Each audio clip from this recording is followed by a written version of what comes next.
L'amour. Amen. Alléluia. Amen. Donc, nous allons passer à la dernière session. Bon, on va essayer de dire ce qu'on peut dire dans ces quelques minutes, quelques temps qui nous restent. Amen, amen. Tu es béni d'être là? Ici, c'est le lieu de transformation par la puissance de la résurrection. Qui que tu sois, quel que soit avec ce que tu es venu, je peux te dire, il y a quelque chose qui t'est arrivé. C'est quoi notre thème? Tu peux dire ça plus fort? Ok, c'est toujours bien de dire parce qu'on ne sait pas, peut-être quelqu'un est venu ici, même si tu t'es trompé d'endroit, frère, c'est Dieu qui t'a amené. Amen, amen. La croix a tout changé. Donc hier, nous avons commencé à nous étendre un peu sur l'œuvre de la croix, n'est-ce pas? Pour ceux qui étaient là. Et l'apôtre Paul nous explique dans 1 Corinthiens 1, verset 18, « Car la prédication de la croix est une folie pour ceux qui périssent. » C'est ça? Mais pour nous qui sommes sauvés, elle est une puissance de Dieu. Donc, pour la session d'aujourd'hui, bon, comme vous avez, pour ceux qui sont là, vous avez l'habitude, je dis toujours que quand tu viens à l'église, tu ne dois pas laisser ton cerveau. Donc, ça demande à ce que ton attention soit portée à ce qui va être dit, parce que la première cible de Dieu, c'est ton système de pensée.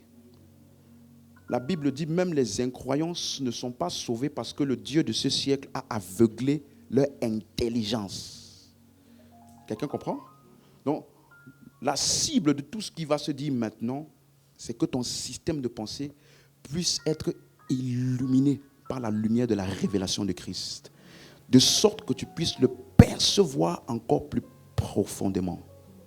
Et il dit ici une chose pertinente. La croix, comme je l'ai dit hier, dans ce passage nous explique donc que la croix n'est pas un morceau de bois, comme ça.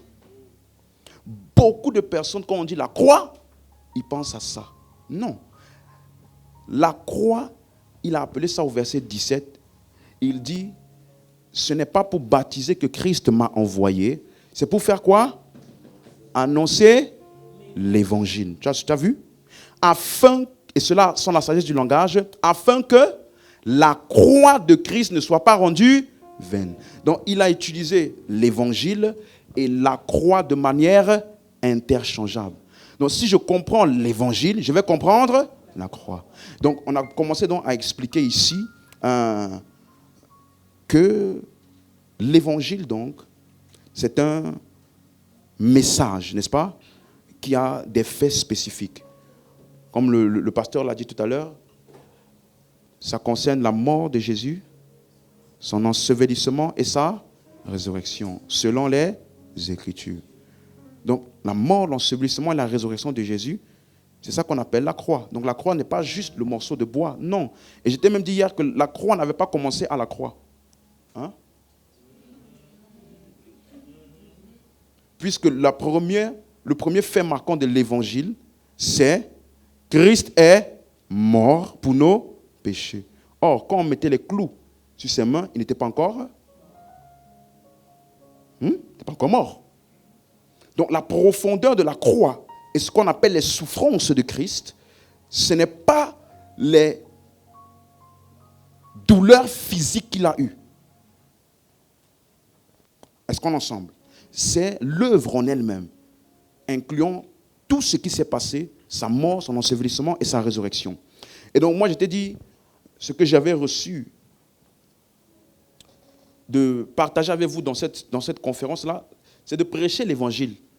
Mais prêcher l'évangile d'après Genèse. Tu te rappelles?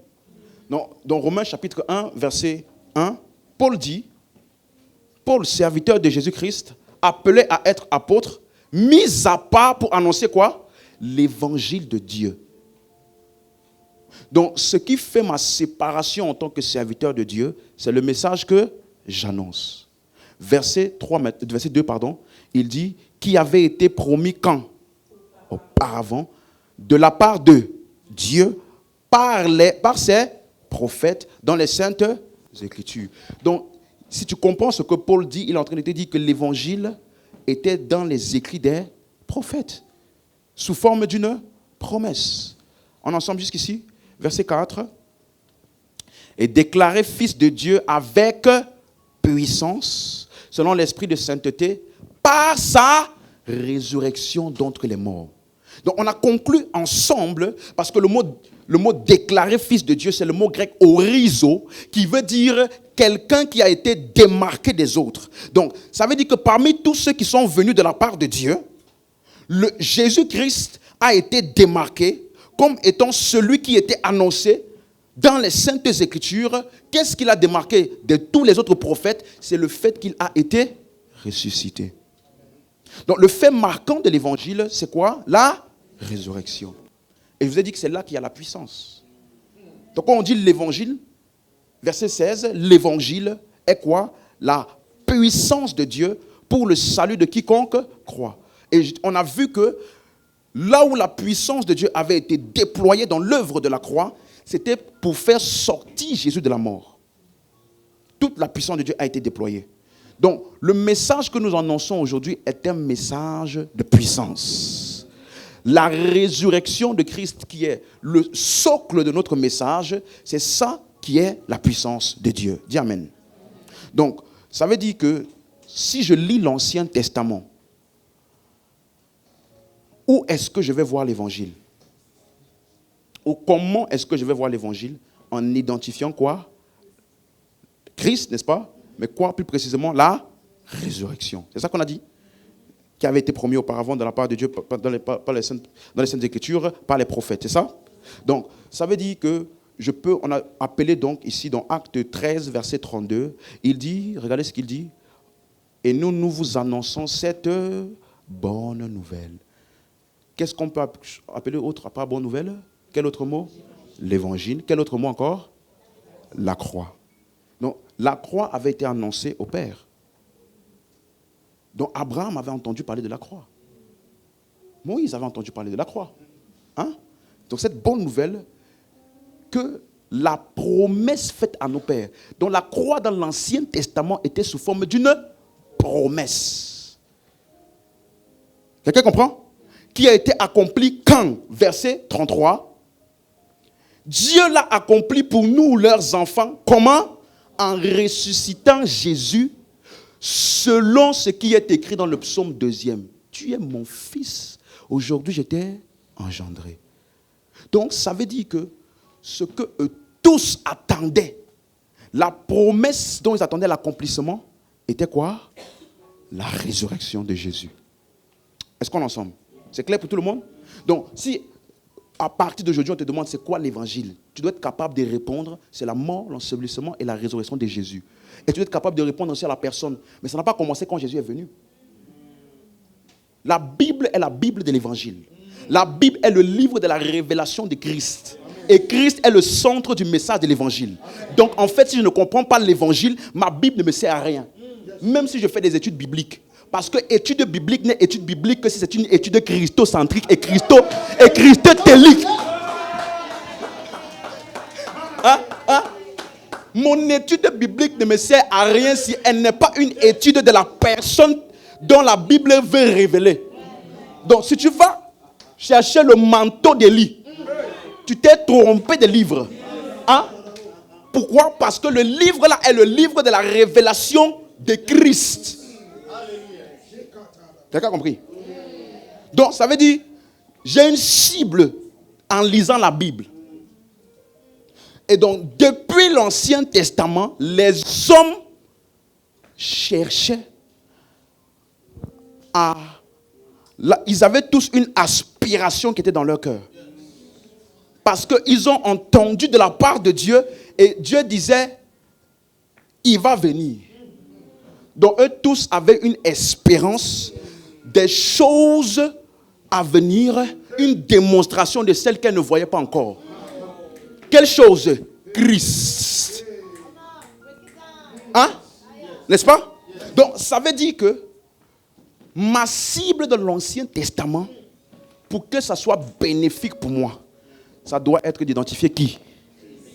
Tout le monde est d'accord avec ça? Mais tu vas te rendre compte d'une chose. Si tu ouvres de Genèse jusqu'à Malachie, tu ne vas pas trouver le mot Christ. Jésus-Christ, n'est-ce pas? Donc on te dit que quelque chose part de lui, mais tu ne vois pas clairement écrit. Voilà. C'est pour ça qu'on a dit que l'Ancien Testament est aussi appelé quoi? Mystère. Donc, ça veut dire le message dont ça parle n'est pas ce que tu vois à première vue.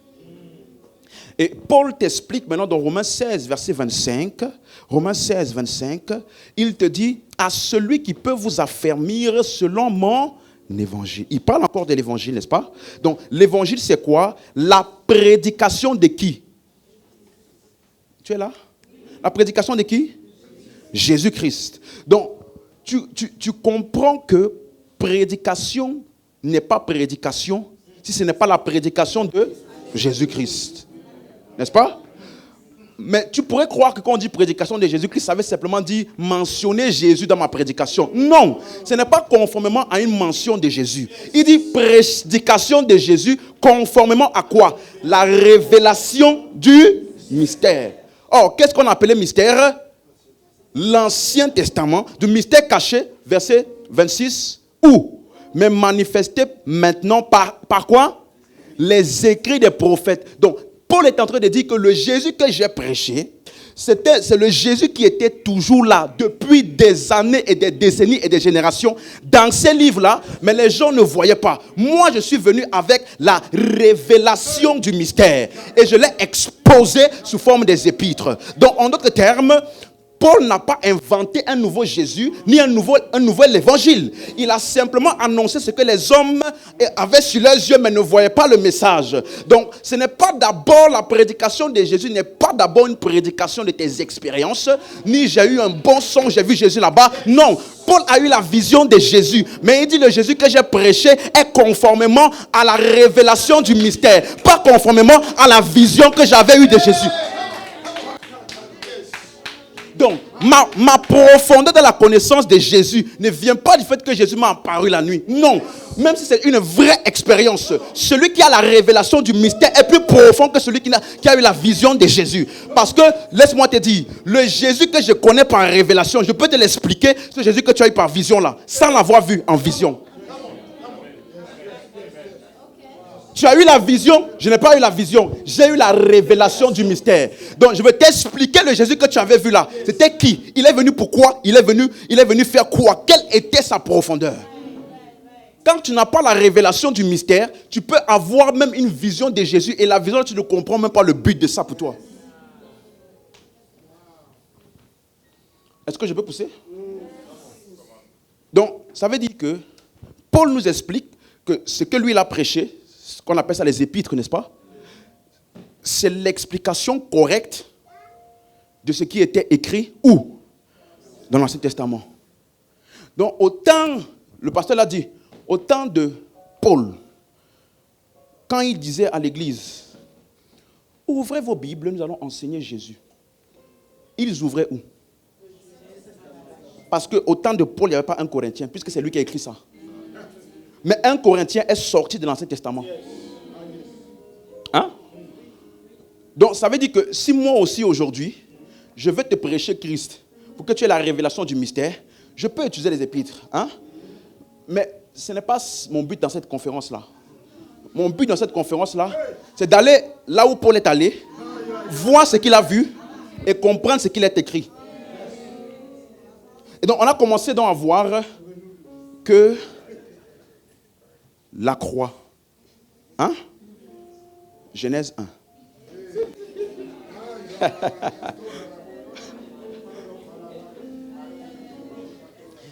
Au commencement.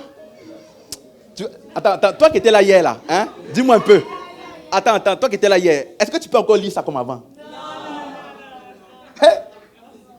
Hein? Tu ne peux pas lire ça comme avant.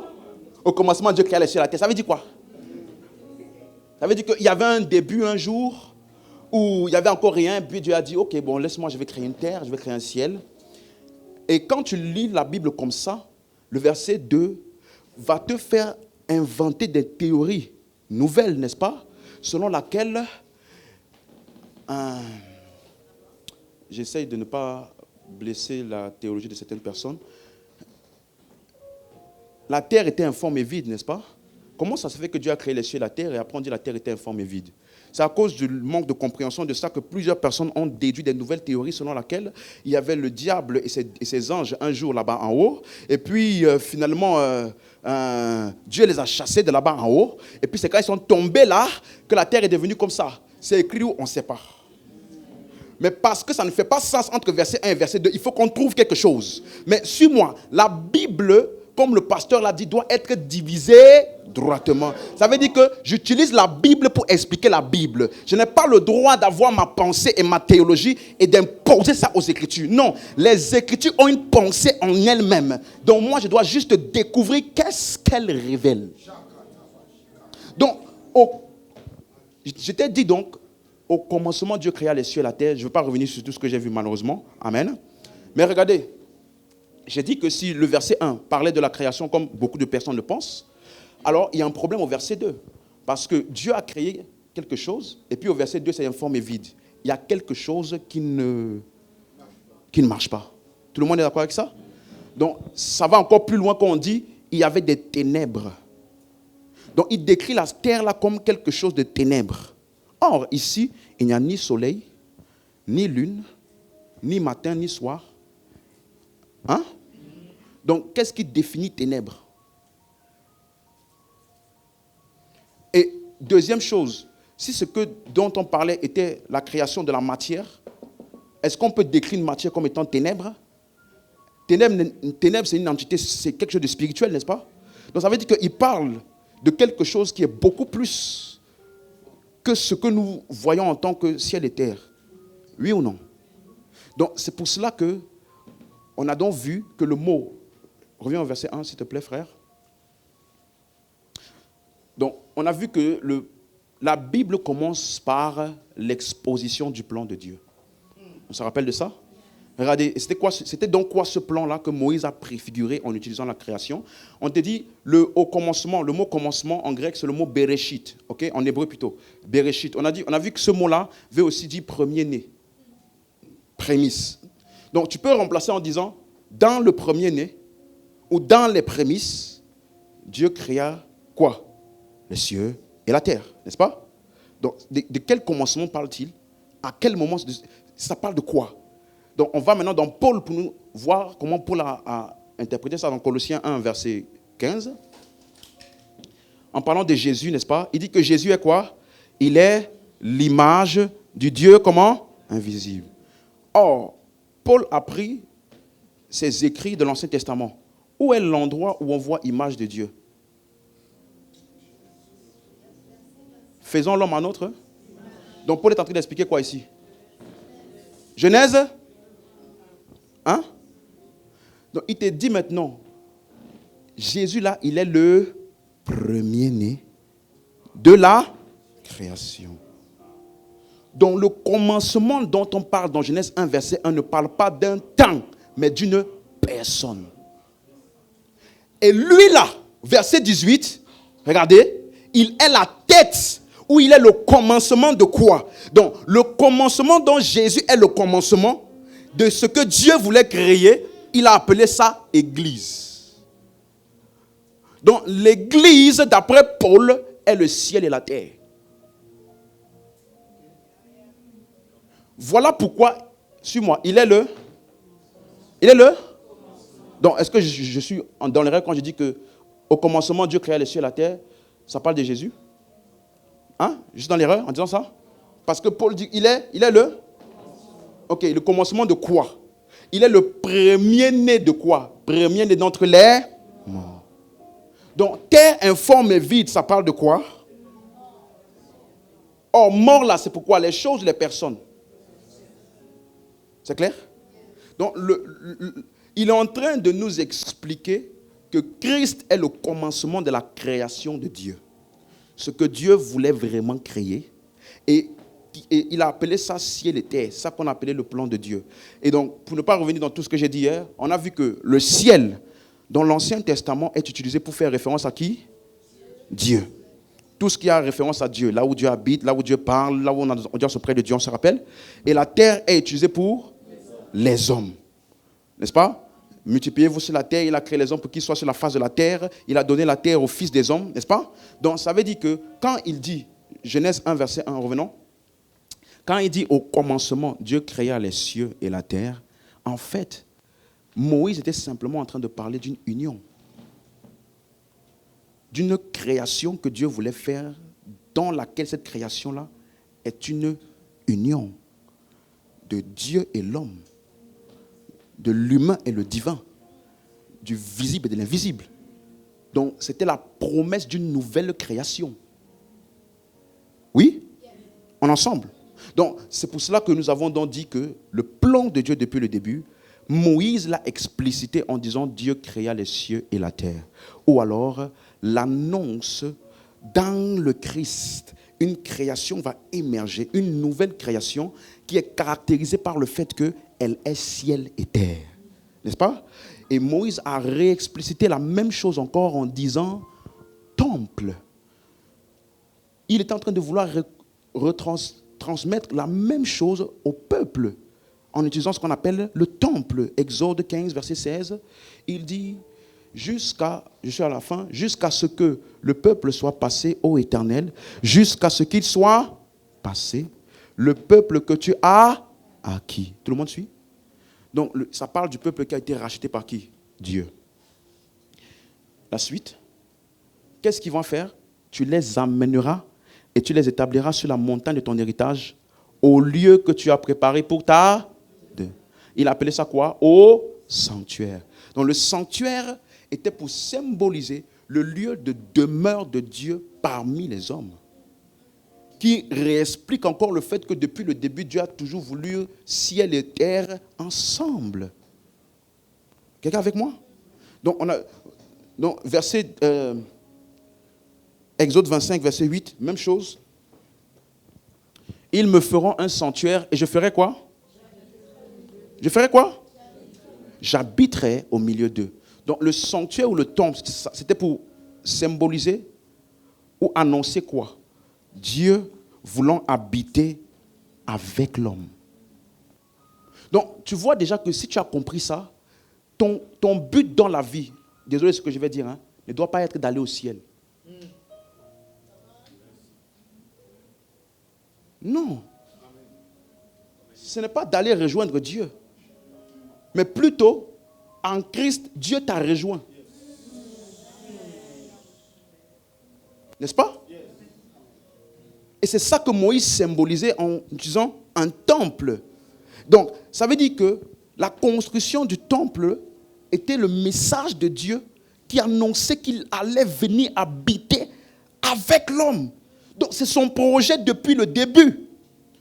Donc, et voilà pourquoi au début il dit Dieu crée au commencement, ou bien dans le premier-né là, qui est la personne de Christ, il y a une nouvelle création qui va émerger. Cette création-là est ciel et terre. C'est-à-dire Dieu, un avec l'homme. Cette création-là est le temple de Dieu. C'est-à-dire là où Dieu habite.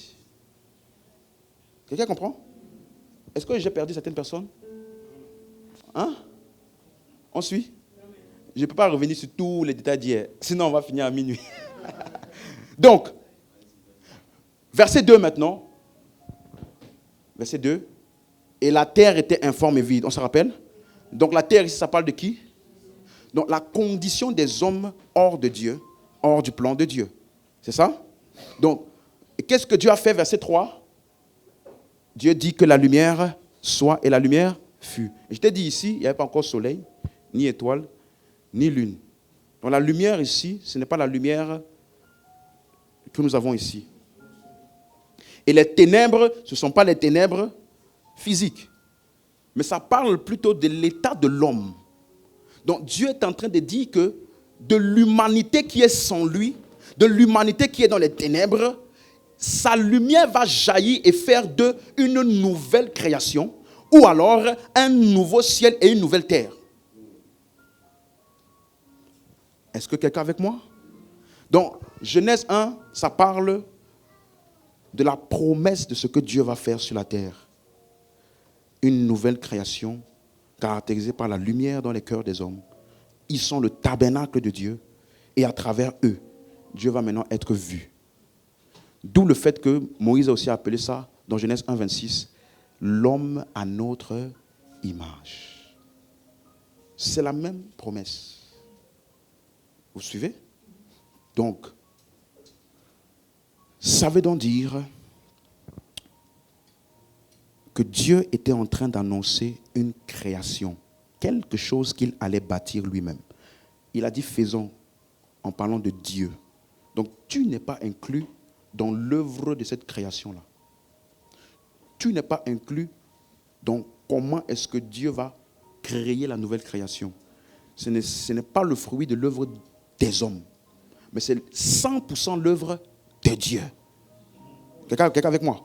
Ok? Et donc, il appelle ça plan de Dieu. Et dans Genèse 2, verset 3, pour terminer les rappels, nous avons vu que après avoir créé, c'est toujours une promesse, hein? Vous suivez? Donc, ce n'est pas quelque chose qui est en train d'être fait. C'est quelque chose que Dieu annonce son intention de ce qu'il va faire. Ok? Et il dit maintenant, Dieu se reposa. Hein? Parce qu'en ce jour, il se reposa de toute son œuvre qu'il avait créée en la faisant. Vous avez vu? Est-ce que Dieu peut se reposer? Est-ce qu'il est fatigué? La Bible dit, il ne dort, donc, il ne se fatigue pas. Donc, encore une fois, c'est un message codé, métaphorique pour t'expliquer. Et nous avons vu hier que Dieu, dans plusieurs textes, il dit, je cherche mon lieu de repos, qui est mon lieu de demeure. Donc le repos de Dieu parle du fait qu'il a finalement trouvé un endroit. Tu peux m'afficher Ésaïe 66, verset 1. Il a finalement trouvé un endroit où il peut résider pour toujours. Regardez. Ainsi parle le Seigneur. Le ciel est mon trône et la terre mon marche. Quelle maison pourriez-vous me bâtir? Vous avez vu? Et quel lieu me donneriez-vous pour demeure? Suis-moi. Il a dit ça après le temple de Salomon. Donc il a regardé le temple de Salomon, il a dit, où est ma maison? Tu peux mettre la version Semeur, s'il te plaît? Donc il a regardé tous les temples que les hommes ont faits. Et il dit, où est ma maison? Qu'est-ce qui peut me contenir? Regarde, mon trône c'est le ciel, la terre, l'escabeau où je pose mes pieds. Quelle est donc la maison que vous me bâtiriez? Donc, tout ce que l'homme peut essayer de bâtir pour Dieu ne sera jamais suffisant. Il dit, quel est le lieu de repos pour me servir de demeure? Donc, qu'est-ce qu'on appelle repos de Dieu? Hein? Le lieu où Dieu demeure, comment? Éternellement. Vous avez compris maintenant? Donc, Moïse est en train de dire exactement la même chose, ciel et terre, image de Dieu. Hein? Vous avez compris maintenant? Repos de Dieu. Donc, tout ça, ça annonçait une création que Dieu lui-même allait créer à partir de l'état ténébreux de la création actuelle ou des hommes actuels. C'est clair? Qui sont informes et vides. Donc, ça veut dire que dans son plan, Dieu veut donc bâtir son temple dans l'homme. Et cet homme-là, qui est le temple de Dieu, est maintenant à son image. Et cet homme-là est maintenant son fils. C'est clair? Est-ce que jusqu'ici c'est clair pour tout le monde? Donc maintenant, quand Dieu a trouvé le repos, ça ne veut pas donc dire que Dieu dort. Ça veut simplement dire que Dieu a maintenant un lieu de résidence à partir duquel il peut agir. Donc le repos n'est pas pour ne rien faire. Le repos est pour agir. Le repos de Dieu n'est pas Dieu ne faisant rien. Le repos de Dieu, c'est Dieu agissant à partir de sa demeure éternelle, qui est sa création nouvelle. Quelqu'un avec moi jusqu'ici? Donc, ça, c'est Genèse 1. Donc, ça veut dire, l'utilisation que Moïse a faite, ciel et terre, c'est une typographie de l'union entre Dieu et l'homme, du visible et de l'invisible. Il a illustré ça davantage avec l'expression tabernacle ou temple. Amen, amen. Là où Dieu va habiter dans l'homme. Maintenant, c'est clair pour tout le monde? J'ai essayé de résumer vraiment en quelques minutes ce qu'on a vu hier. Maintenant, mon point est celui-ci. Pourquoi est-ce que c'est la résurrection qui est l'accomplissement de ça? Pourquoi?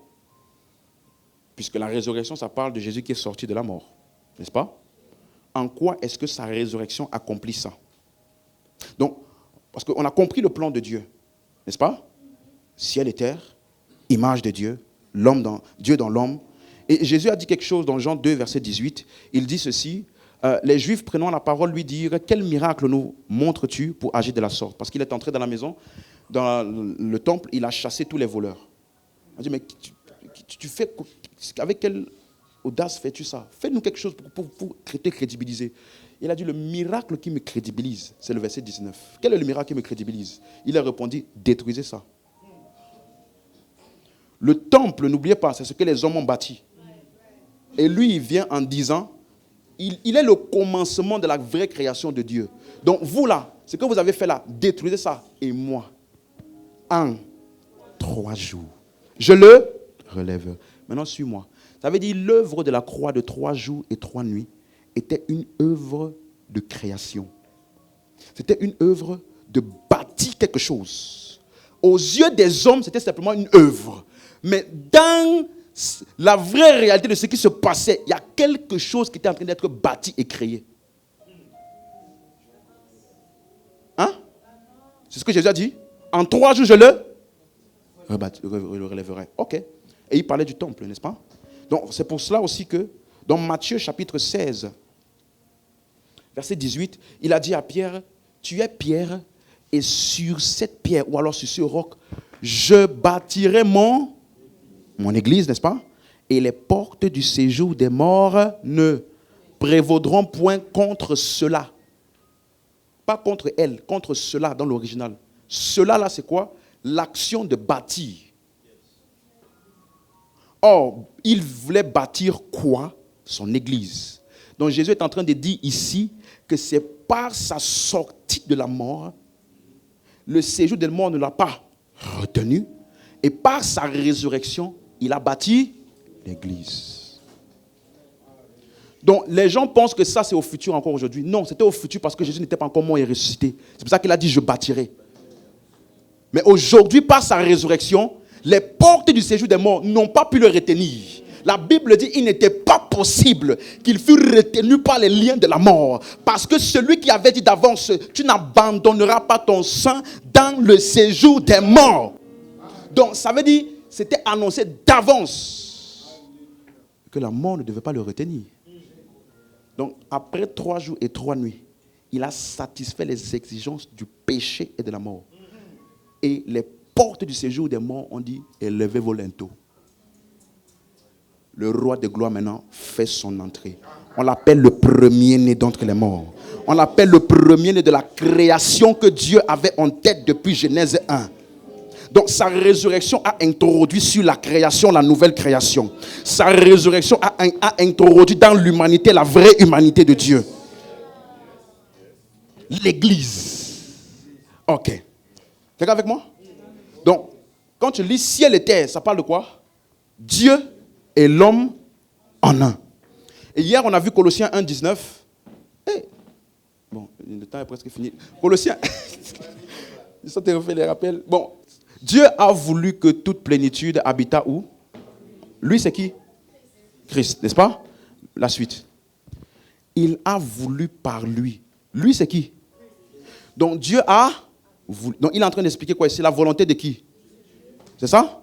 Ok. Dieu a voulu réconcilier tout avec lui-même. Tant ce qui est où? Que ce qui est où? Comment il a fait ça? En faisant la paix par qui? Donc Christ est celui qui a joint ensemble ciel et terre. Comment? Par le sang de sa croix. Donc je t'ai demandé hier, est-ce que depuis que l'œuvre de la croix a eu lieu, est-ce que le ciel a changé? C'est devenu maintenant peut-être plus marron? Non. Le ciel est resté le même. La terre a changé? Non. Mais on te dit qu'il a réuni ciel et terre. Donc ça ne fait pas référence à ça et ça. Ça fait référence à Genèse. Voilà pourquoi au verset 21 maintenant. Et vous qui étiez autrefois quoi? Donc il a fini de parler de ciel et terre, qui est le langage de Moïse. Il t'explique maintenant avec le langage d'aujourd'hui. Hein? Vous qui étiez quoi autrefois? Ennemis. Attendez, étranger ennemi de qui? Donc, est-ce que je peux dire séparés? Est-ce que je peux dire terre et ciel étaient séparés? Hein? Ok. Par vos mauvaises. Il vous a maintenant quoi? Donc, au verset 20, il te dit qu'il a réconcilié ciel et terre. Au verset 21, il te dit en fait, ciel et terre qui ont été réconciliés là, c'est qui? Toi et Dieu.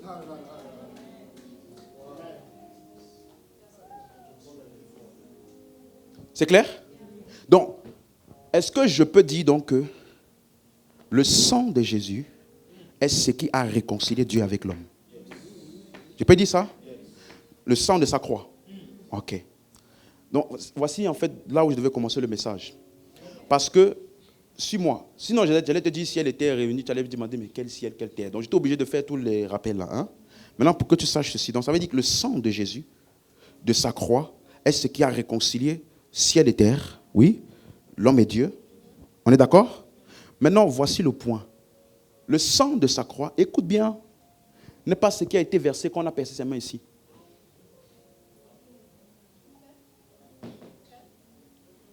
Parce que n'oublie pas, ce n'est pas ça que Paul appelle la croix dans le langage de Paul.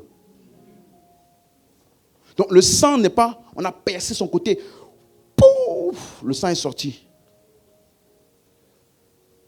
Non, parce que le sang aussi des voleurs qui étaient avec lui est aussi sorti.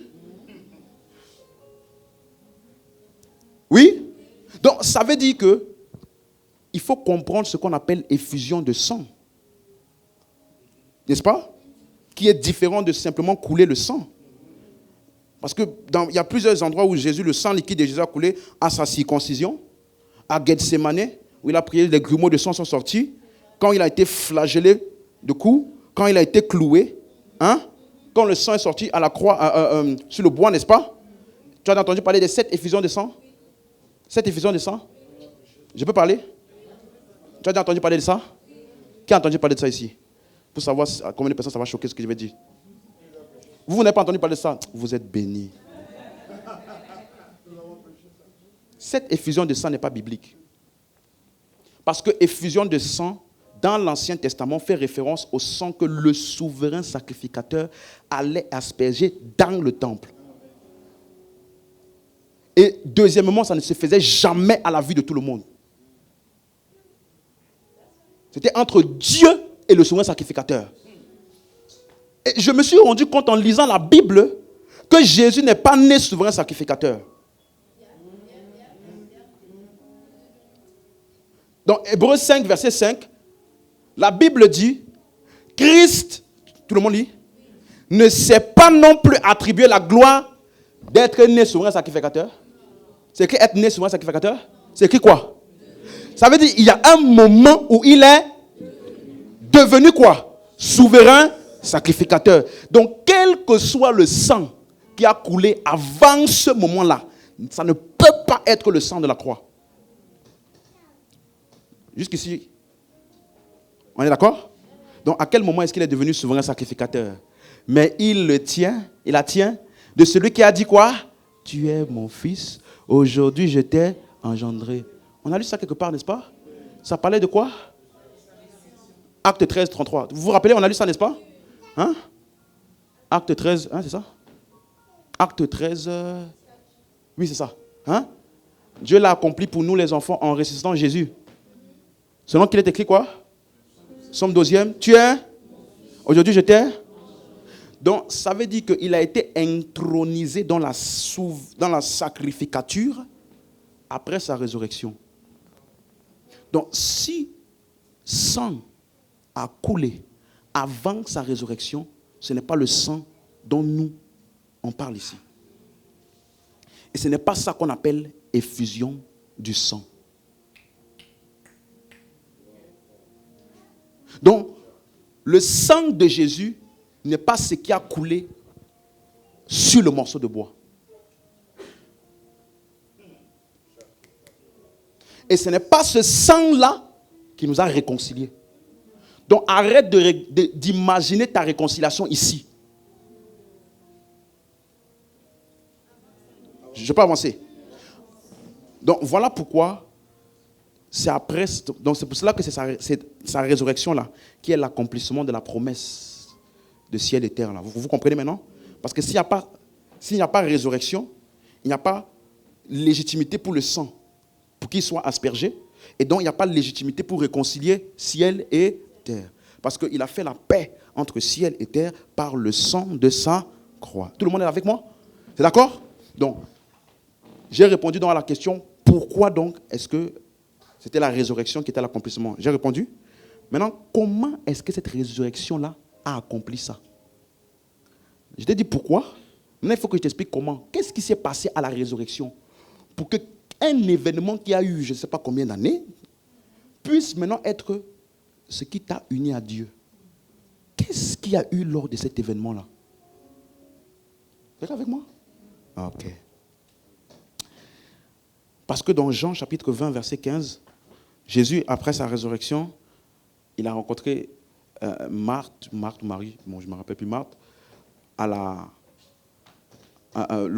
près du tombeau, n'est-ce pas? Il dit, Marie, ok. Femme, pourquoi pleures-tu? Qui cherches-tu? Elle, pensant que c'était le jardinier, lui dit, Seigneur, si c'est toi qui l'as emporté, dis-moi où tu l'as mis et je le prendrai. La suite. Jésus lui dit, Marie. Donc c'était Marie. Merci frère. Marie. Elle se retourna. Il dit en hébreu, Rabouni, c'est-à-dire maître. La suite. C'est ici qui m'intéresse. Jésus lui dit, ne me touche pas, car je ne suis pas encore fait quoi? Donc, il y a un événement critique de sa résurrection qui est qu'il devait. Parce que quand il va monter vers mon père, là, regarde, mais va vers mes frères. Hein? Il ne les avait jamais appelés frères avant. Donc, sa montée vers son père, là, va changer l'identité de ceux qui étaient avec lui. Ce ne sera plus ni mes disciples, ni mes serviteurs, ni mes amis, ce sera mes frères. Dis-leur, je monte vers mon père. Et votre père. Donc, il est en train de dire, ma montée là va agrandir la famille de Dieu. Il n'y aura plus le fils unique, il y aura beaucoup de fils. Donc, ça veut dire que l'événement de sa montée là, on doit scruter ça pour voir comment est-ce qu'un événement m'a greffé. Moi qui suis humain, m'a greffé dans Dieu. Donc, si je comprends cet événement, je vais comprendre ce qui m'est arrivé. C'est ça? Ok. Donc, aide-moi à poser une question à ton voisin. Il est monté faire quoi même là-bas? Demande-lui.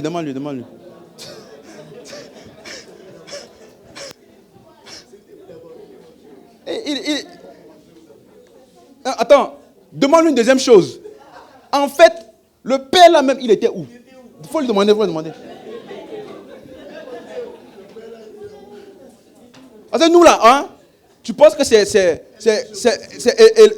les navettes spatiales de Elon Musk là qui traversent les planètes.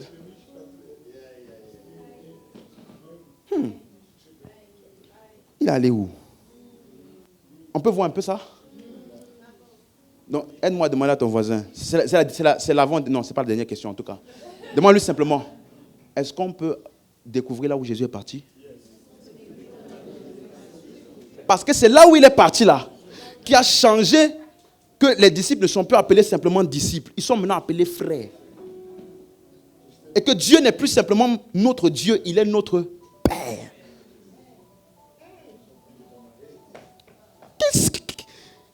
Il y a eu quoi là-bas? Laisse-moi découvrir ça. Tu es avec moi? Heureusement que Jésus lui-même, il avait commencé à en parler. Dans Jean 14, verset 1. Donc, voici, suis-moi. Ce que Jésus a dit ici, je te dis ça à toi. On peut lire ensemble? 1, 2, 3, go. Amen. On est d'accord? Dis, mon cœur, je refuse que tu te troubles.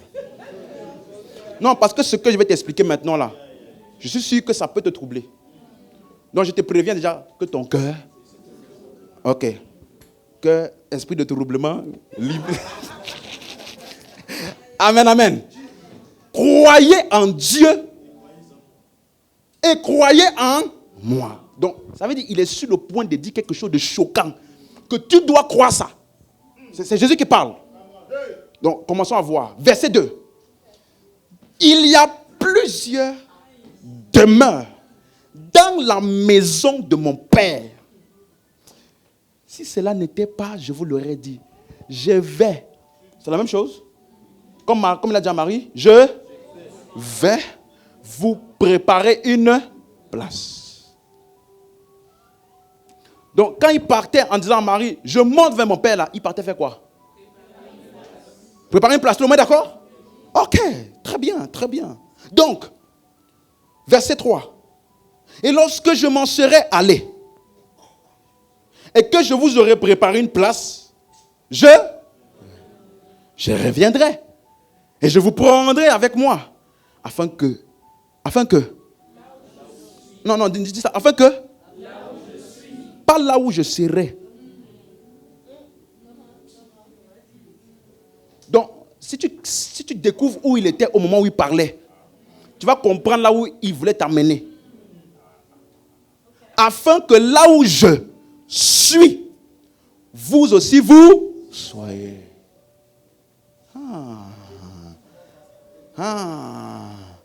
Et tu vois, beaucoup de personnes dont je connais, j'ai déjà écouté beaucoup de messages sur ce texte-là, qui disent que c'est l'enlèvement, parce que le Seigneur reviendra dans sa gloire, il prendra son église glorieuse dans les cieux et tout, et puis on dira, nous avons échappé à cette terre-là remplie de problèmes et de misère. Merci Seigneur de nous avoir délivrés. Frère,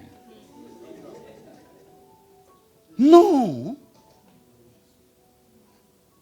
Parce que pendant qu'il leur disait qu'il va t'emmener là où il était, là où il était là-bas. Donc si ton objectif c'est un enlèvement où tu vas quitter la terre, tu n'as pas bien compris. Parce que pendant qu'il leur parlait, il était là où il voulait les emmener. Là où je suis, pas là où je serai. Là où je suis, vous aussi vous y. Ok. Pour un peu, donc ma question ce soir, où est-il allé? Quand et comment est-il revenu? C'est clair? Je te réponds déjà en avance, ce n'est pas l'enlèvement. Donc enlève ça de ta tête, comme ça tu vas pouvoir comprendre ce que je dis. C'est clair? Parce que plusieurs fois il va dire, je m'en vais. Regarde, verset 12. En vérité, je vous le dis, celui qui croit en moi fera aussi les œuvres que je fais, et il en fera de plus grandes. Pourquoi? Donc, tu vois, on dirait que son départ là affecte qui nous sommes, ce que nous faisons et que nous pouvons faire. Vous suivez? Donc, ce n'est pas un départ, je pars quoi. Quelqu'un comprend? Un autre texte encore. Parce que, j'ai dit, quand tu viens ici, tu dois utiliser quoi? Maintenant, je vais te poser une question. Et s'il y a un courage de la salle pour répondre, que tu es vraiment béni. Il dit ceci, parce que je m'en vais où? Il a dit ça à quel verset? Tout le monde a lu ici, quel verset? Mais juste avant d'avoir dit ça, verset 11. Croyez-moi, je suis où? Et le Père est où?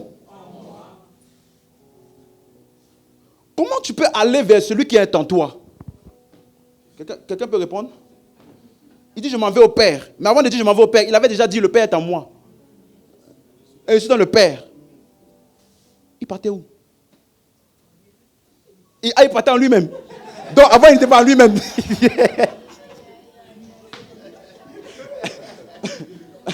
Ce n'est pas la prophétie. Hein. Je rentre dans mon esprit. Je sens que des fois, non, c'est pas ça qu'il disait. Quelqu'un comprend? C'est pour te dire que je m'en vais au Père là, doit être expliqué. Oui ou non? Parce que le Père dont il s'en va là était en lui. Écoute-moi, si tu étais là au temps de Jésus, tu allais poser la même question que Philippe. Mon Père, en moi, au ciel, Père qui est aux cieux. Et à un moment, il dit, le Père qui demeure en moi. À un moment, il dit, le Père viendra. À un moment, il dit, je m'en vais au Père. Philippe a dit, c'est bon. Montre-nous le Père. Seigneur, au bout d'un moment, arrête de jouer avec nos méninges. Montre-nous le Père et c'est là. Ça veut dire, quand tu dis ça, quand tu dis ça me suit, ça veut dire que tu es arrivé à un point de saturation, tu ne veux plus rien entendre concernant si tu as encore le Père. Non, c'est bon. Dis-nous seulement il est où. Comme ça, au moins, à chaque fois que tu vas dire Père, là, on ne va plus calculer. On va savoir que tu parles de. Donc, quand Jésus dit le Père, je m'en vais, ne pense pas que c'est une simple phrase, genre, je vais faire les courses. Non, parce que là où il y a les courses, là, tu n'es pas là-bas. Donc, on comprend que tu ailles là-bas. Mais lui dit, je m'en vais au Père. Et puis, le Père vers lequel il va là, est en lui. Donc, on doit comprendre. Dis à ton voisin, on doit comprendre. C'est clair? C'est clair? Regarde encore ce qu'il dit, verset 28. Vous avez entendu que je vous ai dit, je m'en vais et je reviens vers vous. Donc, il part ou il revient? Tu vois? C'est pour ça qu'il y a des gens là, ils ont lu la Bible une fois, ils ont dit c'est bon. Tu comprends? Pourquoi l'eunuque là, on l'a dit, comprends-tu ce que tu lis? Comment le pourrais-je s'il n'y a pas quelqu'un qui me guide? Et grâce soit rendue à Dieu, tu es au bon endroit de la guidance. Tu es au bon endroit de la guidance. Parce que ça là, ça ne sera plus confus dans ta tête. Est-ce qu'on est ensemble? Il dit, si vous m'aimez, si vous m'aimiez, vous vous réjouiriez de ce que je vais au... Donc, si tu comprends, aller au Père veut dire quoi? Ça va être un sujet de joie intense pour toi. Je m'en vais. Jean 16, verset 5. Parce qu'il faut comprendre, de Jean 14 jusqu'à Jean 16, c'est Jésus qui parle. C'est un même enseignement à la montagne. C'est le même enseignement qui commence de Jean 14 jusqu'à Jean 16. Donc il parle, verset 5, il dit maintenant, je m'en vais. Tu as compris encore? Je m'en vais vers celui qui m'a envoyé. Et aucun de vous ne me demande où vas-tu. Pourquoi ils vont demander? Ils sont fatigués de demander à chaque fois. Un jour tu dis dedans. Le lendemain tu dis au ciel. Après demain tu dis là-bas. Quand il dit maintenant je m'en vais, on ne dit plus rien. Parce qu'on ne sait pas quelle nouvelle localisation il va encore nous donner. On ne sait pas. Donc mieux, s'il avait déjà donné 3, on se contente des 3 là. Parce que s'il rajoute encore un 4e, ce n'est pas bon pour notre cerveau. Je vous dis, je m'en vais. Donc je fais exprès de vous dire, je m'en vais. Et personne ne me demande, où vas-tu? Là maintenant, il a un peu eu pitié d'eux. Regarde, verset 6. Mais parce que je vous ai dit ces choses, la tristesse a rempli votre cœur. Mais n'oubliez pas, qu'est-ce qu'il avait dit? Si tu savais où je m'en allais auprès du Père, vous vous réjouiriez. Donc, ils sont tristes parce qu'ils n'ont pas compris, ça veut dire quoi? Aller au Père. Maintenant, il va donc leur expliquer un petit peu de quoi il parlait. On peut voir verset 7. Cependant, je vous dis la vérité. Donc là, maintenant, c'est la vérité maintenant que je vous dis. Il vous est avantageux que je m'en aille. Car si je ne m'en vais pas, le consolateur. Donc maintenant, il met un peu plus de clarté. Hein? Le consolateur ne viendra pas vers vous. Mais si je m'en vais, je vous l'enverrai. Donc il introduit le consolateur. Tu as suivi? Verset 13. Car quand le consolateur sera venu, comment il a appelé? L'esprit de vérité. Note bien ça, n'oublie pas ça, je t'en supplie, ça va nous aider. Ok? Et il vous conduira dans toute la vérité, il ne parlera pas de lui-même, mais il dira tout ce qu'il aura entendu. Il vous annoncera les choses à venir. Verset 14. Verset 16, pardon. Il a fini de donner un petit détail. Hein? Il revient dans ses affaires. Encore un peu de temps, vous ne me verrez plus. Encore un peu de temps, et vous me verrez. Il a recommencé. Il a recommencé. Mais il leur a dit en fait que le consolateur va venir.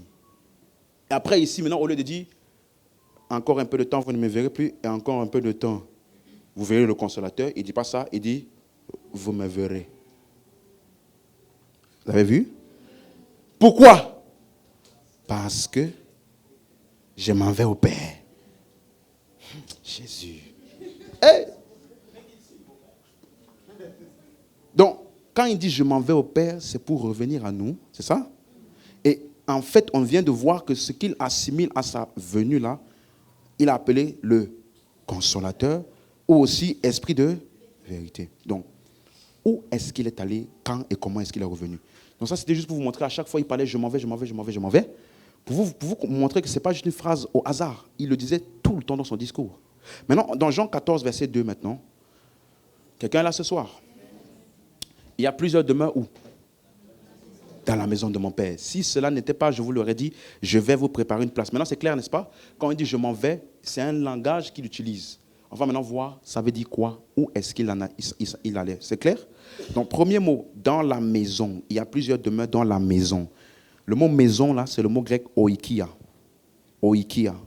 Pasteur, pourquoi tu donnes le mot grec? Parce que ta Bible n'a pas été écrite en français. Tu me comprends? Donc, chaque fois que tu vas voir des traductions, là, c'est le traducteur qui a traduit. Et il y a des mots qui ont plusieurs traductions possibles. Pourquoi a-t-il choisi celui-là et pas celui-là? C'est parce que toute traduction est une forme d'interprétation. Donc, des fois, pour ne pas se faire emporter par la compréhension du traducteur, il faut souvent aller dans l'original. Le mot là voulait dire quoi exactement? Regardez. Dans la maison de mon Père. Parce que beaucoup de gens n'ont pas compris ça. Il y a des gens qui ont eu des visions où ils étaient au ciel. Et ils ont vu maintenant les bâtiments de chaque chrétien.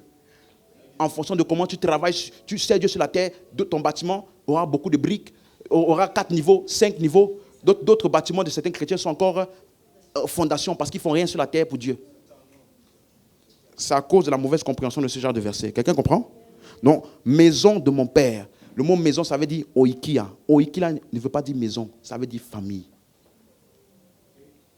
Donc, dans la famille de mon Père, il y a plusieurs demeures. Regarde le mot oikia, Éphésiens 2, verset 18, c'est écrit ici.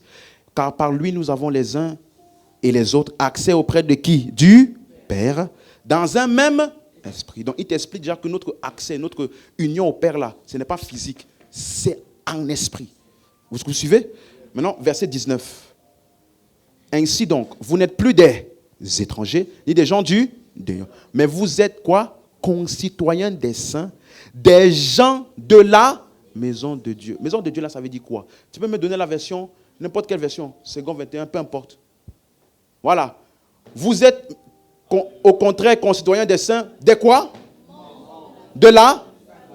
Donc, quand tu entends maison, ça ne veut pas dire ce qui est construit là où tu vis là. Ça veut dire la famille. Donc, je vais retranscrire. Dans la famille de mon Père, il y a plusieurs demeures. Donc, ça veut dire ceci. Est-ce qu'on est ensemble? Est-ce qu'on est ensemble? Donc, le mot demeure ici maintenant, c'est le mot grec monné. Ça veut simplement dire un lieu d'habitation. C'est clair? Ça veut dire un lieu d'habitation. C'est clair? Donc, je vais retranscrire ça avec notre langage d'aujourd'hui. C'est ça? Dans la famille de mon Père, chaque membre de la famille du Père est une demeure du Père.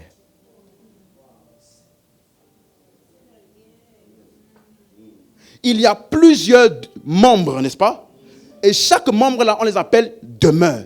Il y a plusieurs demeures dans la famille du Père. Donc, chaque membre de la famille du Père est une demeure du Père. Je m'en vais maintenant. Vous préparez une place afin que vous aussi, vous soyez une. C'est ça? Ok. Donc, chaque place dans la famille du Père, là, on appelle ça quoi? Demeure. Ok. Donc, et lorsque, verset 3 maintenant. Maintenant, tu vas comprendre. Maintenant, tu vas comprendre. Tu vas comprendre. Et lorsque je m'en serai allé et que je vous aurai préparé une place, je reviendrai. Et je vous prendrai avec moi. Afin que, là où je suis, où était-il?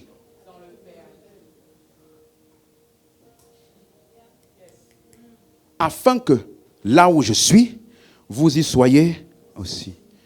Bon, pour ne pas que ça t'embrouille, n'est-ce pas? Au verset 10, il t'explique où il est. Ne crois-tu pas que je suis où? Dans le Père, et que le Père est où? En moi. Les paroles que je vous dis, je ne les dis pas de moi-même. Suis-moi. Et le Père qui fait quoi? Demeure en moi. Donc, est-ce que Jésus était-il une demeure dans la famille du Père? Oui. Donc, quand il dit je vais m'en aller et je vais revenir, oui, pour vous prendre avec moi afin que là où je suis, vous y soyez aussi. Est-ce que ça fait sens maintenant? Oui? Donc, oui ou non? Donc, ça veut dire que je peux reformuler en disant, je vais vous préparer donc. Pas une place.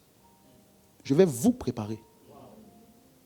Pour que vous soyez une place ou une demeure du Père, dans la famille du Père, comme moi aussi je suis une demeure du Père, dans la famille du Père. Maintenant, Amen. Est-ce que j'ai perdu quelqu'un en chemin? Non? Tout le monde suit. Alors je vais vous poser une question à vous tous. Qui devait-il préparer?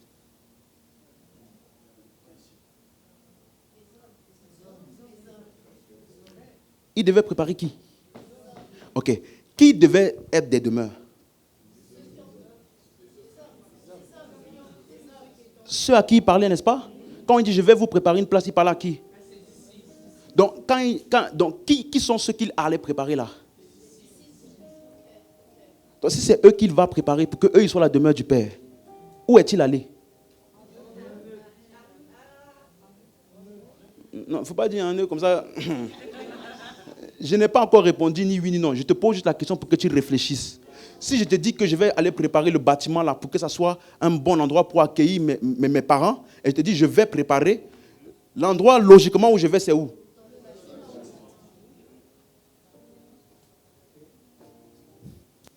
Donc, où est-ce qu'il était en train d'aller?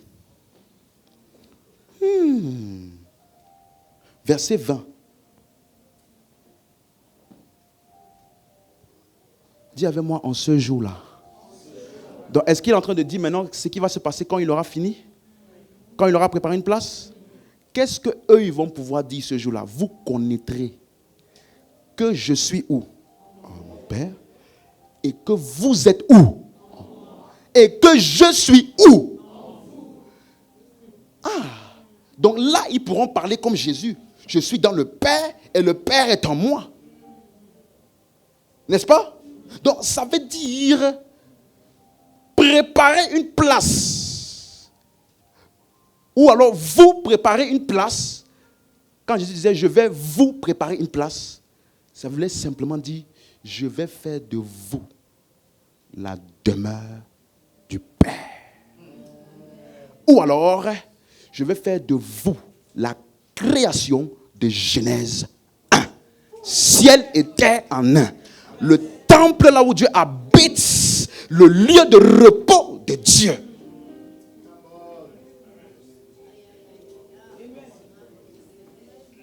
J'ai perdu quelqu'un en chemin? Ou on est toujours ensemble?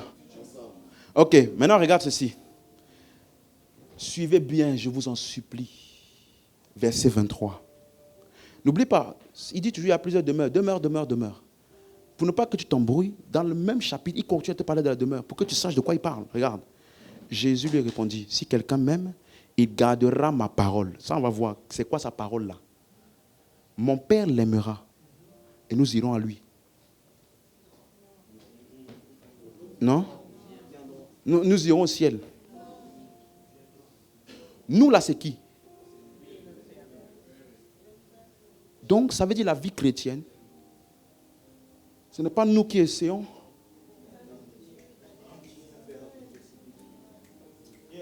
D'aller vers Dieu. Non. Jésus n'a jamais promis ça. Que tu vas lutter toute ta vie. Faire les jeûnes de sanctification. Les retraites de repentance. Et à la fin de ta vie,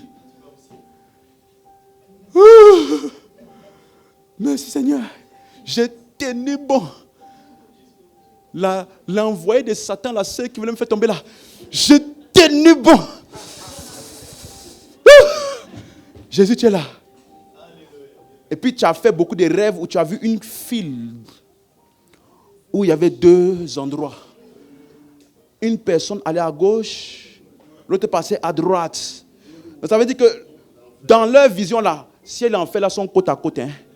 Donc, vous commencez la même ligne ensemble. Et puis en cours de chemin, quand tu vas au ciel, sortez sur la A1. Quand tu prends la voiture, quoi, tu fais juste une petite bifurcation, tu arrives au ciel. Ou non, une petite bifurcation, tu arrives en enfer. Ils sont, le ciel et l'enfer là, c'est ensemble. Ça là, c'est ce qu'on appelle superstition. Quand tu m'entends parler en langue là, tu dois parler en langue. Hein? Parce que ce qui veut sortir là, ça doit entrer. Semeloko Brailagada. Il n'y a aucun endroit où tu vas aller après. Parce que ce qu'il a fait là t'a amené là où tu dois toujours être.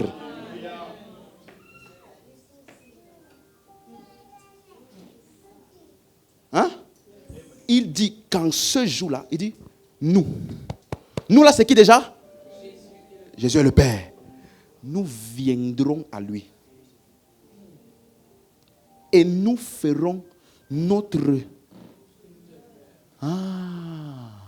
chez lui. Chez lui, là, ça veut dire quoi? Donc, arrête d'essayer d'atteindre Dieu. Dieu t'a atteint.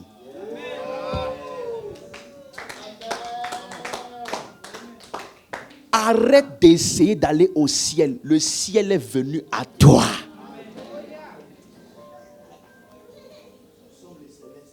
Nous sommes le céleste. C'est clair maintenant? Donc maintenant je te pose la question pour être sûr que je peux avancer au dernier point. La demeure en question dont Jésus allait préparer, c'est quoi ou c'est qui en fait? C'est qui? C'est nous, n'est-ce pas? Tout le monde est d'accord? On est d'accord? Parce que qui doit tabernaquer le Père? Qui? Donc, comment est-ce qu'il va faire ça? Verset 16. Suis-moi. Pendant que j'enseigne, je suis en même temps en train de répondre à beaucoup de questions de certains ici. Ok? Donc, pendant que je t'enseigne là, je fais beaucoup de bifurcations à gauche, à droite parce que je perçois qu'il y a certaines personnes, tu te poses des questionnements. Ok? Donc, en même temps, je vais essayer de résoudre ça. Tu es avec moi jusqu'ici? Regarde ceci. Et moi, je prierai le Père. Et il vous donnera un autre consolateur. Tu as lu? Un autre quoi? Afin qu'il demeure combien de temps? Tu as lu? Avec qui? Demeure combien de temps? Ou bien quand il va venir là, il va rester avec toi jusqu'à ce que jusqu'à ce que tu pêches beaucoup. Si tu pêches trop beaucoup, il va bouder. Quel chrétien pécheur? C'est ça? Non. Le Saint-Esprit que Dieu donne, il n'a pas peur de tes péchés. En fait, c'est ton péché qui l'a attiré.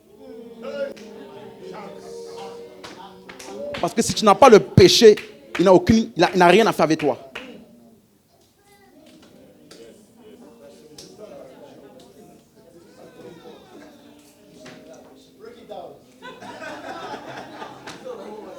Non, suivez-moi. Il y a une théologie selon laquelle, quand tu pêches, le Saint-Esprit, il s'en va, et puis tu demandes pardon, il revient, et puis tu pêches encore, il repart. Non, c'est même pas si tu dois confesser tes péchés. Et tout confesser, parce que si tu oublies un, il va dire non. C'est un Saint-Esprit capricieux. Il est complexé. Alors que c'est ton péché là qui l'a emmené à toi. Je vais t'expliquer ce que ça veut dire. Regarde verset 17. Tu es avec moi? Donc, il ne demeure pas avec toi jusqu'à ton prochain péché, éternellement. Et bon, excusez-moi. Et il ne va pas partir quand Jésus reviendra, comme toi tu penses. Tu as lu? Ça veut dire quoi éternellement? Donc ça veut dire que ça ne va pas changer après. Je t'ai dit, il n'y a pas un endroit après où tu vas aller, ni une chose, un lieu qui t'attend. Non. Est-ce que je peux pousser? Je peux? Regarde verset 17 maintenant. Le consolateur, il l'appelle comment? L'esprit de vérité. Que le monde ne peut recevoir parce qu'il ne le voit point et ne le connaît point. Mais vous c'est qui? Les disciples. Vous le connaissez. Il parlait de qui? Avec qui ils étaient?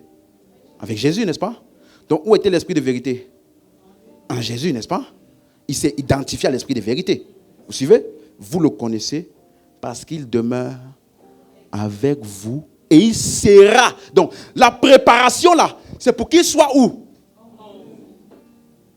En vous.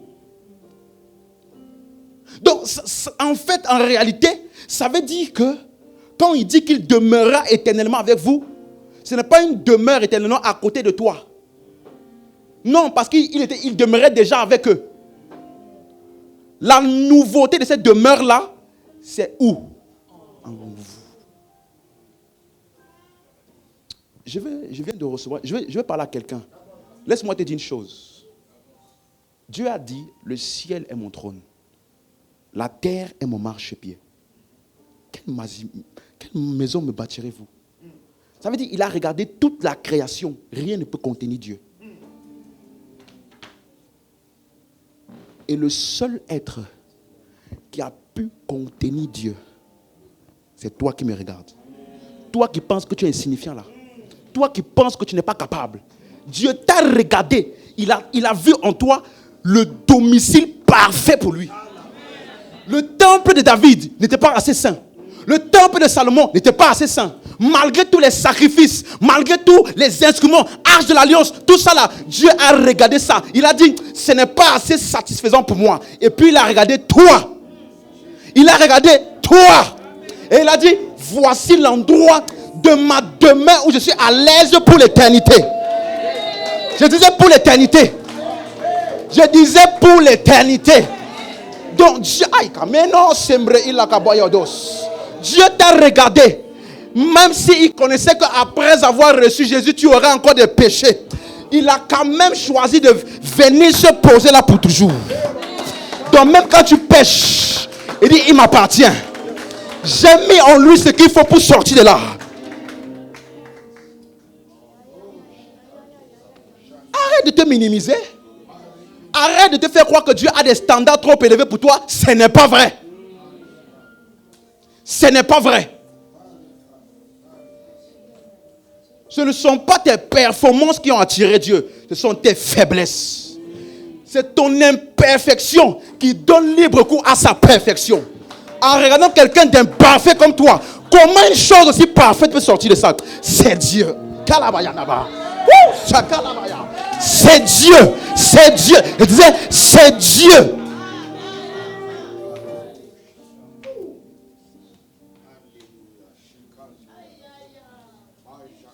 Quel amour renversant, extravagant, infini de Dieu. Sans faiblir, il m'a cherché, m'a poursuivi et m'a ramené à lui. J'étais indigne et sans mérite. Oh ma chère.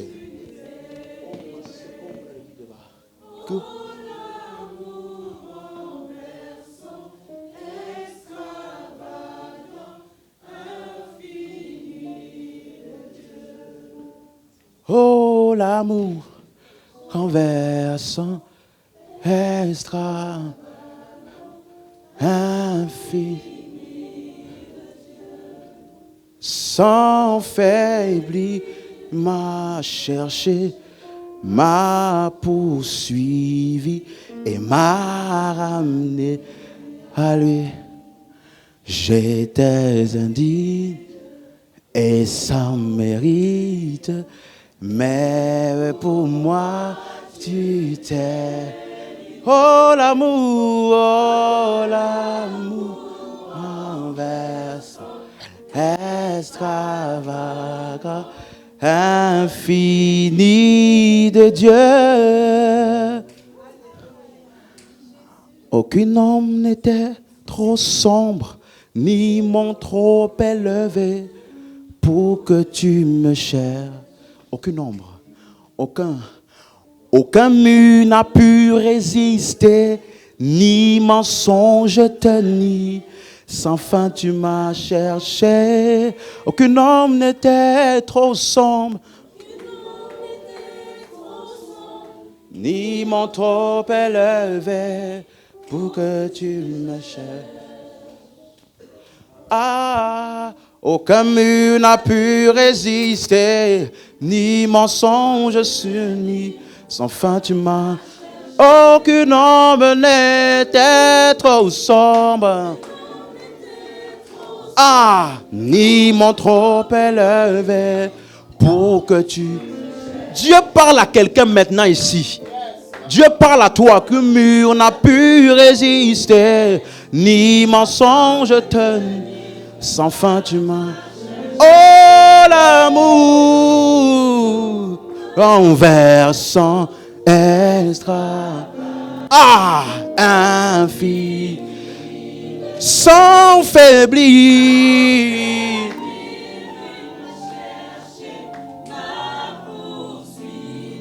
Et m'a ramené. J'étais indigne et sans mérite. Ouais, pour moi tu. Amen. Suivez-moi. On peut s'asseoir. J'ai presque fini. Suis-moi. Je ne sais pas pour qui il y a eu cette interception. Mais quel que soit ce que quelqu'un t'a fait croire, que tu n'étais pas assez qualifié pour lui, je suis venu te dire, Dieu n'attend aucune qualification de toi. Il t'appelle. Il t'appelle.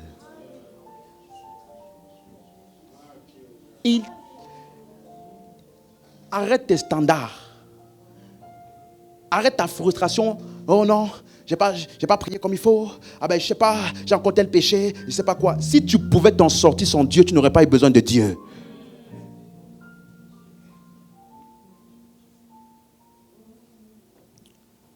Alléluia.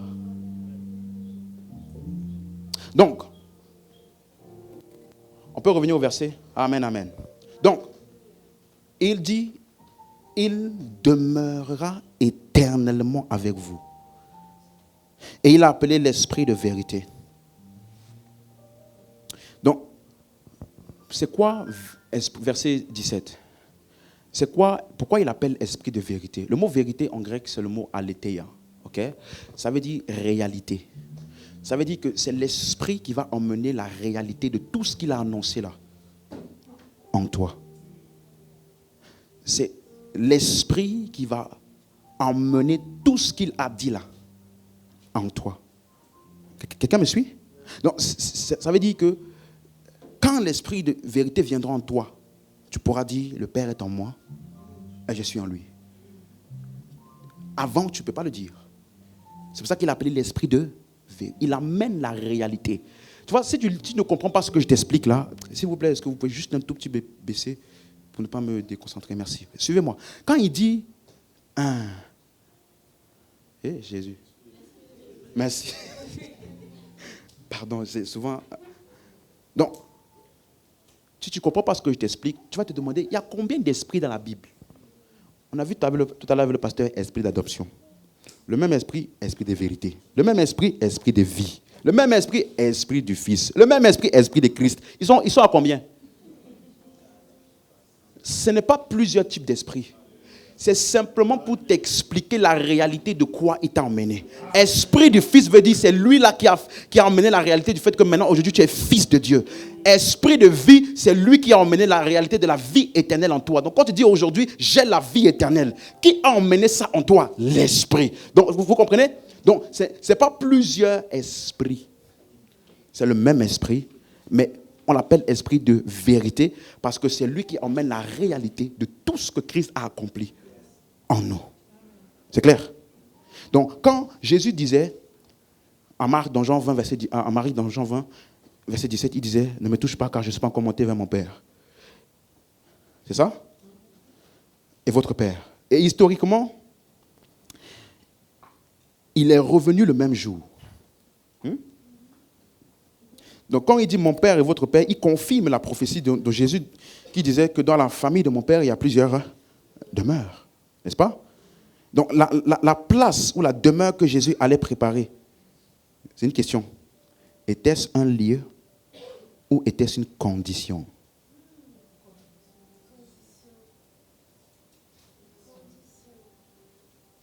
Est-ce qu'il allait quelque part dans je ne sais pas quelle planète pour faire quelque chose ou alors c'était une condition qu'il préparait? Donc, en disant je vais vous préparer une place, qui allait-il préparer? Hein? Le Père ou nous? C'est clair? Donc, ça veut dire il nous préparait pour que nous puissions accommoder le Père en nous. Il n'est pas allé préparer le Père pour que le Père puisse nous accommoder. Il est allé nous préparer, n'est-ce pas? Pour que nous puissions avoir le Père. C'est pour ça qu'il a dit en ce jour-là, verset 20, Jean 14, il a dit en ce jour-là, vous connaîtrez que je suis où? En mon Père. Ça, c'était déjà le cas avant. Maintenant, regardez la nouveauté. Vous êtes en moi et je suis où? En vous. Et au verset 23, il dit, à la fin, il dit, nous viendrons à lui et nous ferons notre demeure. Donc, en d'autres termes, qui devait-il préparer? Nous. Comment? En nous donnant l'esprit. Et la préparation devait avoir lieu où? En nous.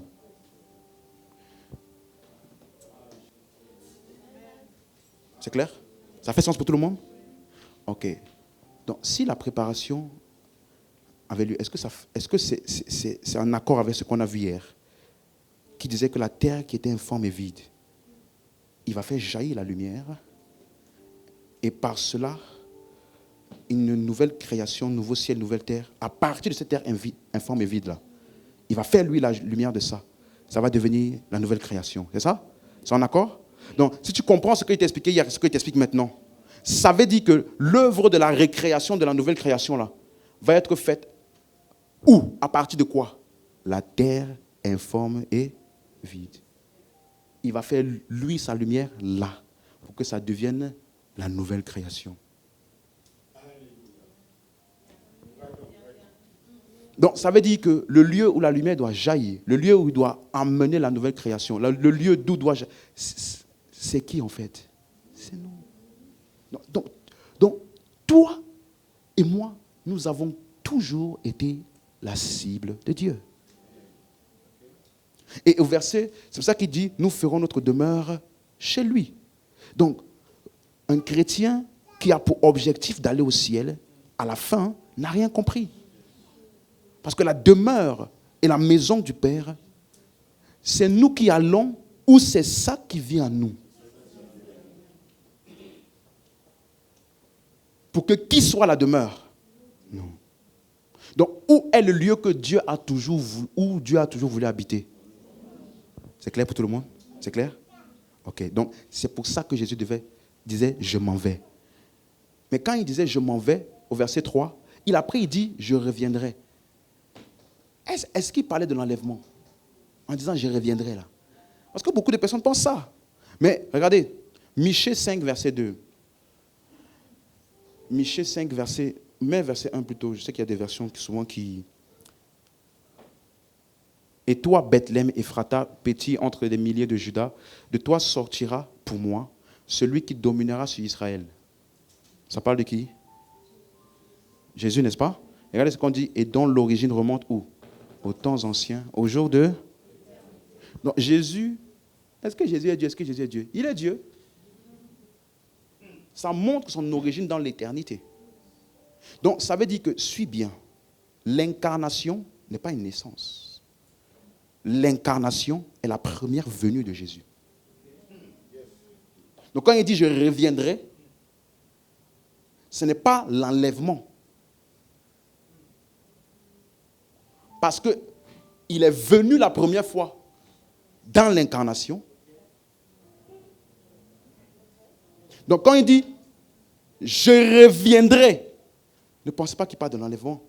Quand est-ce qu'il est revenu? Après sa mort, sa résurrection, son ensevelissement et sa résurrection, il est revenu comment?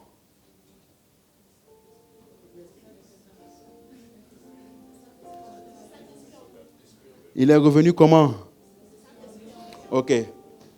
Je vais t'aider à comprendre. Qui est croyant ici? Qui croit qu'il est né de nouveau ici? Ok. Vous tous qui avez les mains levées, qui ici croit que Jésus habite en vous? Tu es sûr? Vous tous, vous croyez que Jésus habite en vous? Vous êtes sûr? Ok. Jésus est ressuscité en tant que quoi? Homme, n'est-ce pas? Est-ce qu'un homme peut habiter dans un homme? Hein? Est-ce qu'un homme peut habiter dans un autre homme? Donc quand tu dis j'ai Jésus en moi, qui est en toi? On l'appelle l'esprit de Christ. Donc est-il revenu? Où? Sous quelle forme? Esprit. C'est ça? Donc, quand maintenant tu as reçu l'esprit, est-ce que cette parole-là qui dit afin que là où je suis, vous aussi vous y soyez, est-ce que ça s'applique à toi? Où est-ce que Jésus était? Je suis dans le Père. Le Père est? Est-ce que tu es dans le Père? Le Père est en toi? Qui et comment cette réalité est venue à toi? Donc, est-ce qu'il est, je vais vous préparer, je reviens. Est-ce qu'il est revenu? Ou est-ce qu'il parlait de l'enlèvement?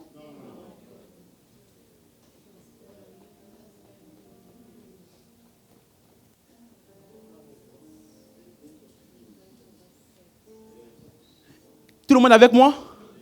Donc, est-ce que cette parole est accomplie aujourd'hui? Oui. Parce qu'il a dit, je reviendrai. Verset 18, il a dit, verset 18, je ne vous laisserai pas orphelin, je viendrai à vous. Verset 19, quand il viendra à vous là, qu'est-ce que vous allez voir? Et le monde ne me verra plus, mais vous me verrez parce que je vis et vous aussi vous vivez. Qui a la vie ici? Qui a la vie éternelle ici? Donc, est-ce que ça s'applique à toi? Donc, vous comprenez maintenant? Donc, il est déjà revenu.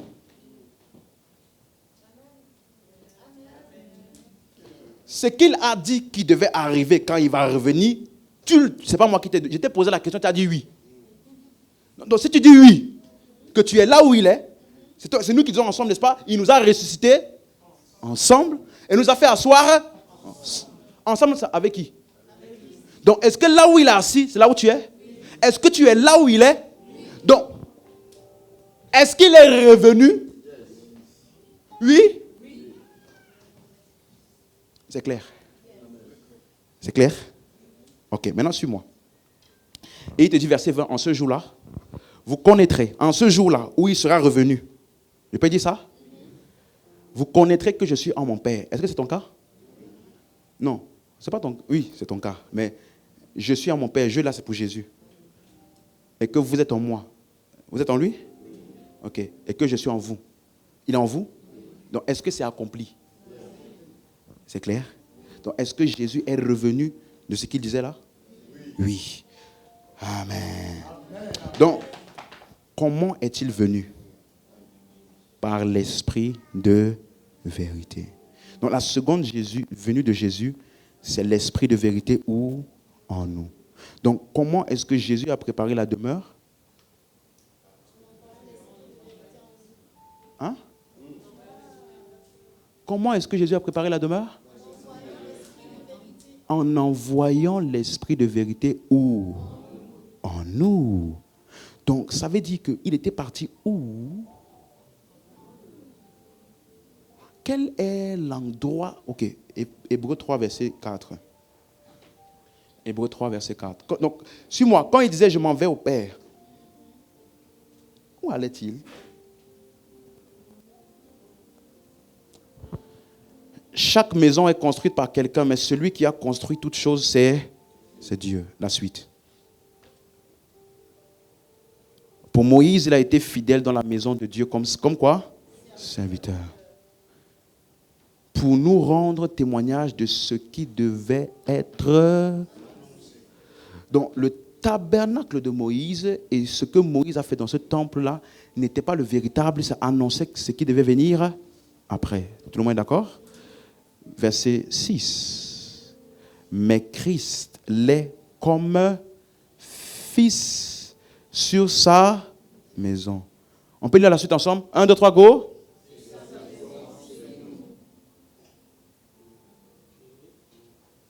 Donc la maison où il est parti.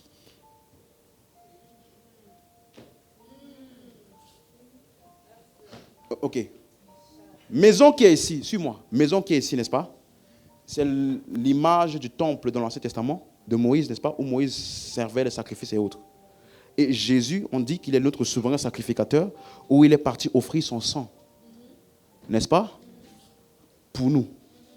La maison où il est parti offrir là, qui n'est pas le tabernacle de Moïse, c'est quelle maison?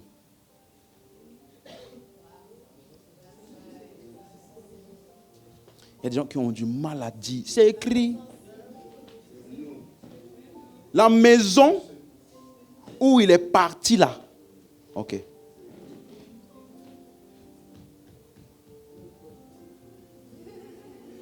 Quelqu'un n'est pas bien convaincu. Hein? Hébreux 9. Il n'y a pas de problème. Hébreux 9, verset 1.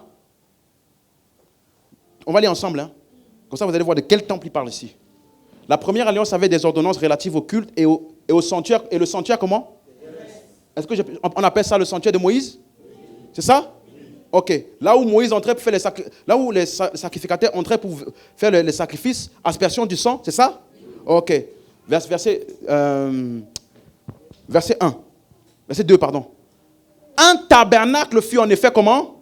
Construit. Et la partie antérieure était appelée quoi? Le lieu saint. Était le chandelier, la table, les pains de proposition. Tout le monde connaît ça, n'est-ce pas? La suite. Derrière le second voile se trouvait la partie du tabernacle appelée le Saint des Saints. Moi, je n'étais pas dans la suite. Verset 5. Au-dessus de l'arche, il y avait des chérubins. Tout le monde connaît ça, n'est-ce pas? Dans l'arche de l'alliance, là, il y avait les deux chérubins. Et, le couvercle, on va dire, de l'arche de l'alliance où il y avait les chérubins, on appelle ça le propitiatoire. C'est là que le souverain sacrificateur venait pour asperger le sang avec son doigt. On a la page? Donc, pour ne pas perdre beaucoup de temps, verset 8. 1, 2, 3, go. Le Saint-Esprit montrait par là que le chemin du lieu très saint n'était pas encore ouvert tant que le premier tabernacle subsistait. Donc, le tabernacle de Moïse dans lequel il y avait le Saint des Saints était un message du Saint-Esprit au peuple que voici, ici, là, il n'y a pas le Saint des Saints. Le Saint-Esprit montrait par là que le chemin qui ouvre l'entrée dans le Saint des Saints n'était pas encore ouvert. Vous avez compris? Donc, c'était juste pour imager le vrai tabernacle dans lequel il y a le vrai Saint des Saints. Donc, ça veut dire, c'est dans le vrai tabernacle, écoute-moi bien, où il y a le vrai Saint des Saints. C'est là-bas que Christ, notre souverain sacrificateur, va entrer pour offrir le vrai sang. Donc, si on découvre c'est quoi le vrai tabernacle, on saura où Jésus est entré et on saura où il a mis le sang. Et on saura c'est quoi le sang. Parce que je me suis rendu compte d'une chose, les frères. Quand Marie a vu Jésus avec... il a dit, je monte vers mon Père. C'était pour offrir le sang, n'est-ce pas? Dans le vrai tabernacle. Jésus n'avait pas un bol rempli de liquide, de sang dedans. Hein? Donc, il est monté avec quoi? Et qu'est-ce qu'il a aspergé? Et le pasteur l'a dit, que pour nous, le sang n'est pas le sang des boucs et des veaux. Et une des caractéristiques du sang des boucs et des veaux, c'est que c'est liquide. Donc, on va voir. Parce que la Bible dit, le sang est le symbole de la vie. Et c'est parce que ça représente la vie qu'on utilise le sang dans l'ombre là. Mais ce que Jésus va verser n'est pas un symbole de la vie.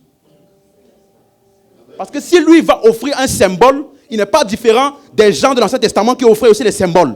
Lui va offrir la réalité. Donc le sang là représentait quoi en fait? Donc, quelqu'un a compris? Parce que il apportait et il mettait le sang. Mais attends. Parce que là-bas, il pensait que Dieu habitait là-bas. Mais regarde verset 9. Bon, le temps est fini. Hein? Non.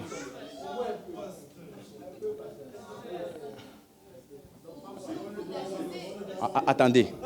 Non, attendez. Attendez. Est-ce que vous me donnez la permission de déborder un peu? Hein? Je peux? Merci. Lisez juste ça. C'est une figure pour le temps actuel. C'est une? Donc, tabernacle de Moïse, sacrifice de Moïse, sang des boucs et des taureaux, est une? Pour le temps actuel où l'on présente des offrandes et des sacrifices qui ne peuvent rendre parfait sous le rapport de la conscience, celui qui rend ce culte. En d'autres termes, ce qu'ils offraient dans l'Ancien Testament était incapable d'accomplir le but de Dieu. Donc, question avec laquelle tu vas rentrer chez toi, parce que je ne pourrais pas répondre à ça. Donc, est-ce que Dieu peut leur avoir demandé de faire quelque chose qui ne le satisfait pas pendant toutes ces années?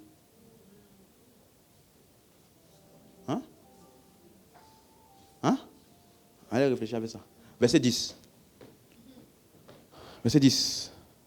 Et qui, avec les aliments, les boissons, les diverses ablutions, étaient des ordonnances charnelles, imposées seulement jusqu'à l'époque de...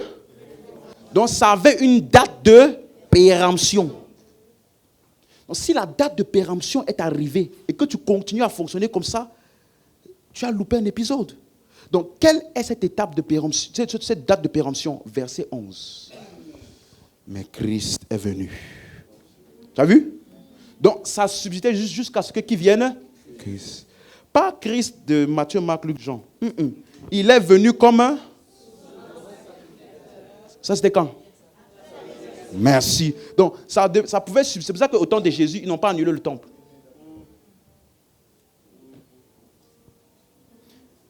Il est venu comme souverain sacrificateur des biens à venir.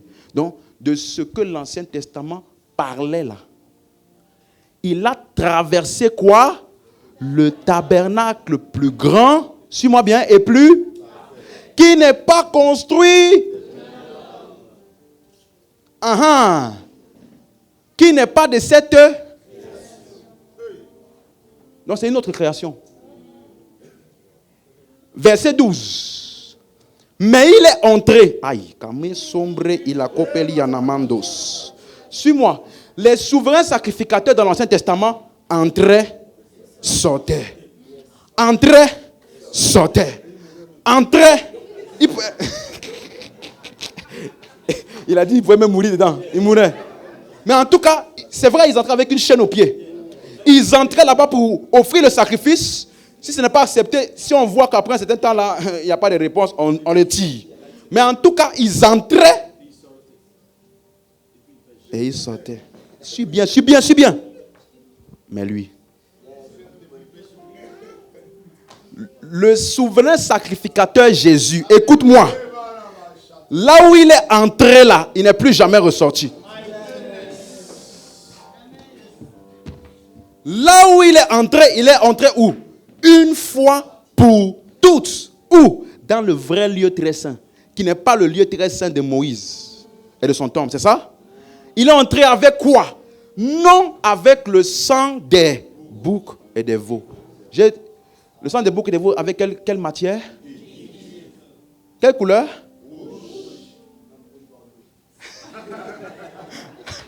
Mais une chose est sûre. Ce avec quoi il est entré là, ce n'est pas sang des boucs et des veaux. Mais il est entré avec son... Donc, le propre sang de Jésus et le sang des boucs et des veaux ne sont pas pareils. Non, ce n'est pas pareil. Ayant obtenu une rédemption éternelle. Donc, c'était quoi ce sang-là?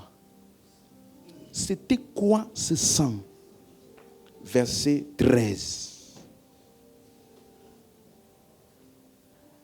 Car si le sang des taureaux et des boucs et la cendre d'une vache répandue sur ceux qui sont souillés sanctifie et procure la pureté de la chair. Parce que n'oubliez pas, détail, le sang de l'Ancien Testament et des boucs et des veaux avait quelle mission? Purifier. Apporter la purification. Et on te dit ici que le sang des boucs et des veaux, là, ce que ça purifiait, c'était la chair. Donc tu entrais là-bas, si intérieurement tu étais impur, tu ressortais impur.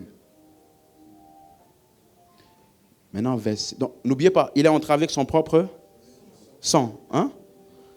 Verset 14. Combien plus le sang de Christ. Le sang de qui? Qui? Par un. Donc, son sang qui est entré, c'est l'esprit. Non, attends. On dit que quand il entre là, il offre quoi? Son propre sang, n'est-ce pas? Mais ici, on te dit quoi? Il s'est offert. Donc, son sang, c'est quoi ou c'est qui? Donc, le sang de Jésus,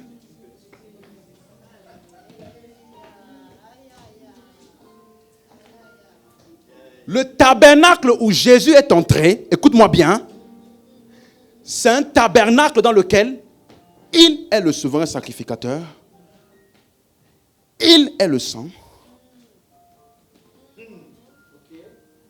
il devient le résident, et le temple là devient le temple de Dieu.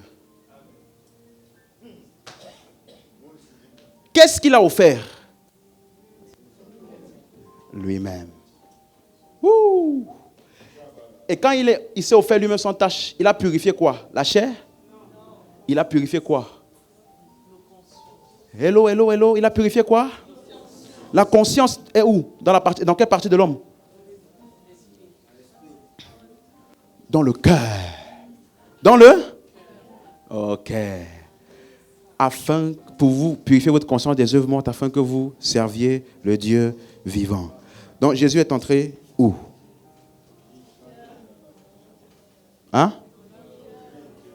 La maison où il est entré, c'est qui?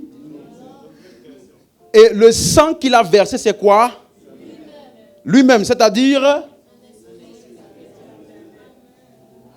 Donc, comment est-ce que Jésus t'a purifié? Comment est-ce qu'il a fait de toi la demeure du Père? Voilà pourquoi maintenant 1 Corinthiens 6, verset 11 fait tout son sens. Il te dit, voilà bien ce que vous étiez, certains d'entre vous. Mais vous avez été, pas vous serez, vous avez été purifiés. Donc il a accompli l'œuvre de purification, n'est-ce pas? N'est-ce pas? Par son sang, n'est-ce pas? C'est son sang qui nous a purifiés, n'est-ce pas? Donc, ça veut dire que quand le sang est entré dans le tabernacle véritable, ça a tout purifié. Et maintenant, toi, tu es purifié, n'est-ce pas? Ok, vous en avez été déclarés justes. Au nom de Jésus-Christ. Comment?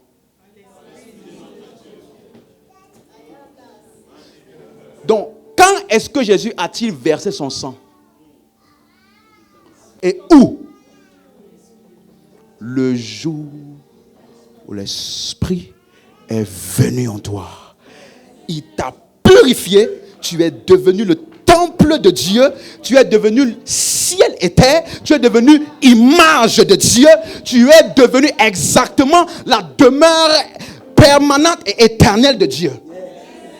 Donc, arrête d'imaginer le sang de Jésus qui t'a purifié comme un liquide dans lequel tu dois te plonger tous les jours. On ne se plonge pas dans le sang. On ne clame pas le sang. On ne réclame pas le sang. Non, non, non, non, non. Nous sommes habités par ça nous-mêmes. On ne cherche pas la purification tous les jours. Je n'ai pas besoin de chercher la purification. Je n'ai pas besoin de chanter « Purifie mon cœur ». Non, non, non, non, non, non, non. Si tu chantes ça, tu as 2000 ans de retard. Parce que l'œuvre de la purification a été faite par sa mort, son ensevelissement, sa résurrection et son ascension. Et le jour où tu as cru, il est venu demeurer en toi. Et tu es devenu plus saint que le Saint des Saints de Moïse. Tu es devenu plus saint que le ciel. Parce que... Suis-moi. Suis-moi. Dieu a regardé le ciel que certains pensent là. Il a regardé toi. Lequel est le plus habilité pour me tabernacler? Moi, le Saint, le Dieu 3 fois saint. Le Dieu 3 fois saint a regardé ton ciel idéal là. Il a regardé ça. Il a maintenant regardé en toi là. Il a dit, quel est l'endroit le plus propice pour moi? Moi qui suis le Saint des Saints. Il a choisi toi. Tu es plus saint que tous les temples de l'Ancien Testament. Tu es plus saint que toutes les religions avec leurs efforts. Pourquoi? Parce que tu es le temple du Dieu 3 fois saint. Et c'est pour cela qu'après avoir dit ça au verset 11, au verset 19, il dit maintenant, ne savez-vous pas? Ne savez-vous pas? Ignorez-vous que votre corps est exactement ce que ciel et terre étaient en train d'annoncer? Bon, je ne vais pas avoir le temps de finir, mais laisse-moi te dire ceci. Ça veut dire que quand on a dit à Moïse, suis-moi, j'ai terminé. Quand on a dit à Moïse, construis le tabernacle selon le modèle qui te sera montré. Moïse avait vu quoi? Non. Non, il avait vu quoi? Non, attends. J'ai mal posé la question. Il avait vu qui?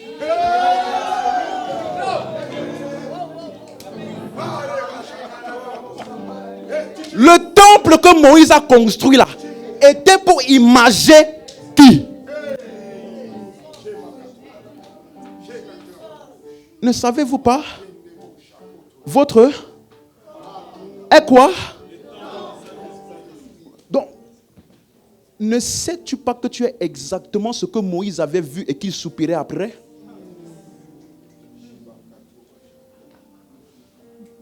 Écoute-moi.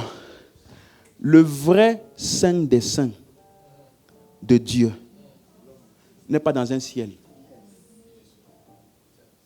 Le vrai Saint des Saints de Dieu.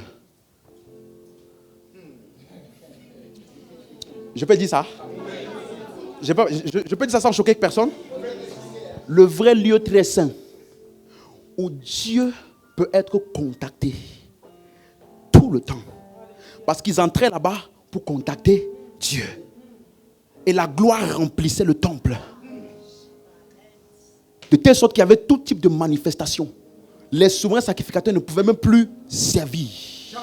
Tellement le temple était rempli de sa gloire. Aujourd'hui, on appelait ça la gloire de l'ancienne maison. Mais la gloire de la seconde, qui est vraiment la véritable gloire, qui est vraiment la véritable maison. Le mystère caché de tout temps et de tous les siècles, qui maintenant a été révélé à ses saints, à savoir Christ, l'espérance de la...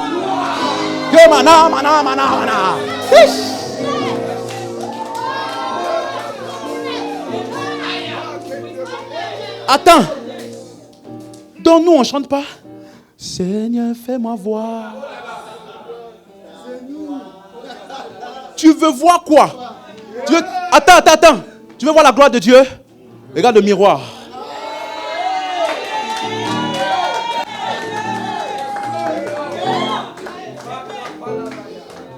Quelle...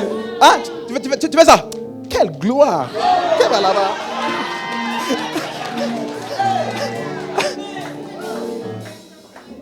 Et toi, tu te regardes.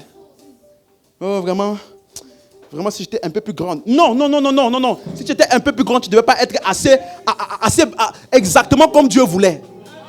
Non. Il dit, nous tous qui contemplons comme dans un... Affiche 2 Corinthiens 3, verset 18. Je vais te poser une question. Hein. Il dit ceci. 2 Corinthiens 3, verset 18. Ouh, maman. Nous tous qui le visage, nous contemplons. Attends. Quand toi tu regardes dans le miroir, tu vois qui? Tu vois qui? Dans le miroir là, qui est censé être vu? Toi. Mais il te dit que quand tu contemples dans un miroir, quoi?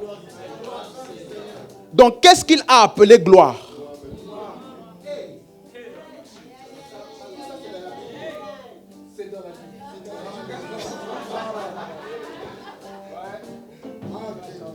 Donc, Moïse avait vu toi.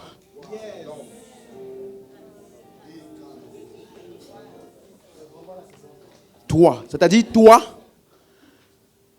étant recréé en Christ pour des bonnes œuvres.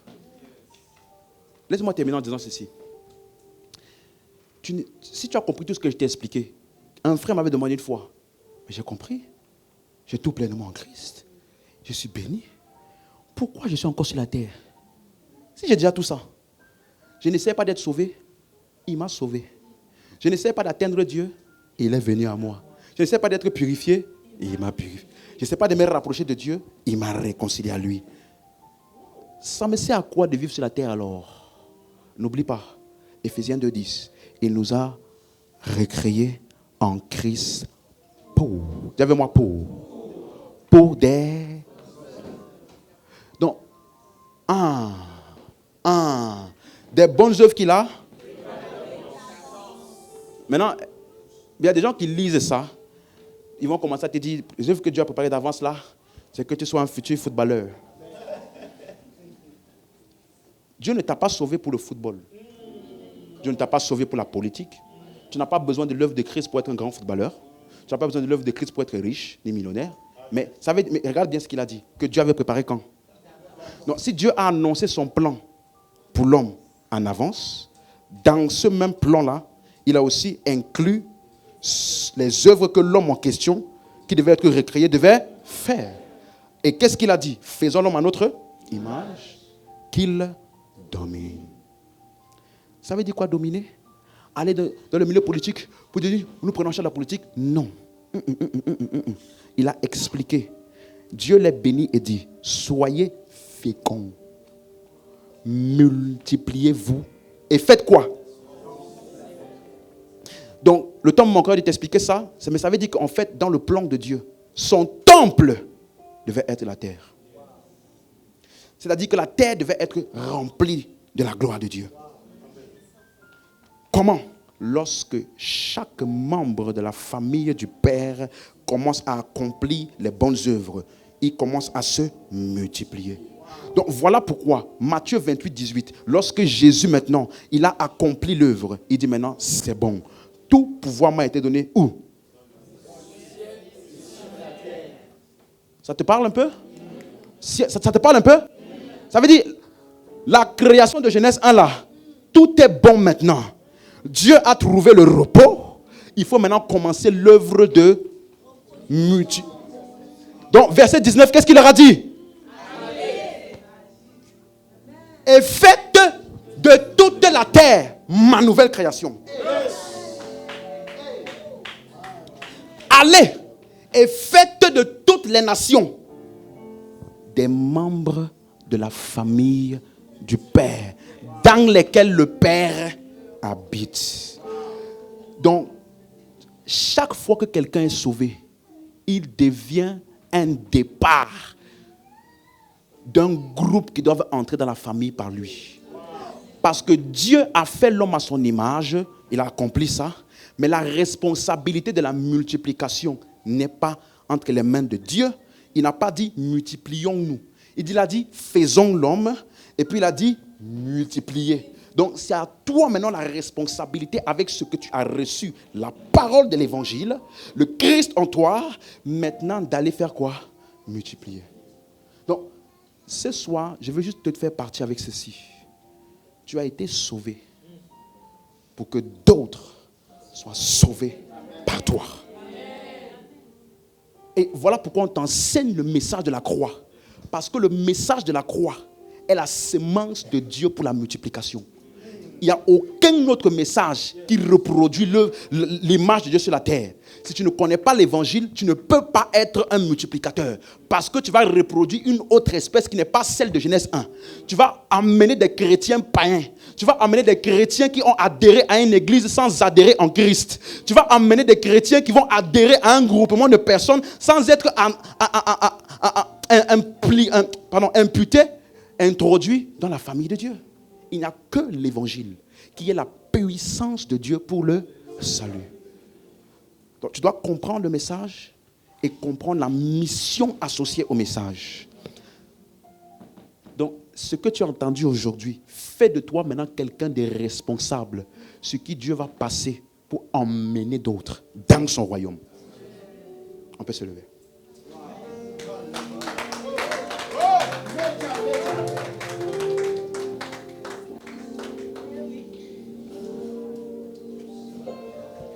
L'un des points majeurs de cette conférence, dont le Seigneur m'a parlé avant le début de la conférence, c'était d'élever et de susciter dans le cœur de tous le désir et la conscience de la mission. Le désir et la conscience de la mission. Tu n'es pas né simplement pour vivre sur la terre dans tous les sens. Il y a des bonnes œuvres que Dieu avait préparées d'avance. Et ces œuvres-là impliquent quoi?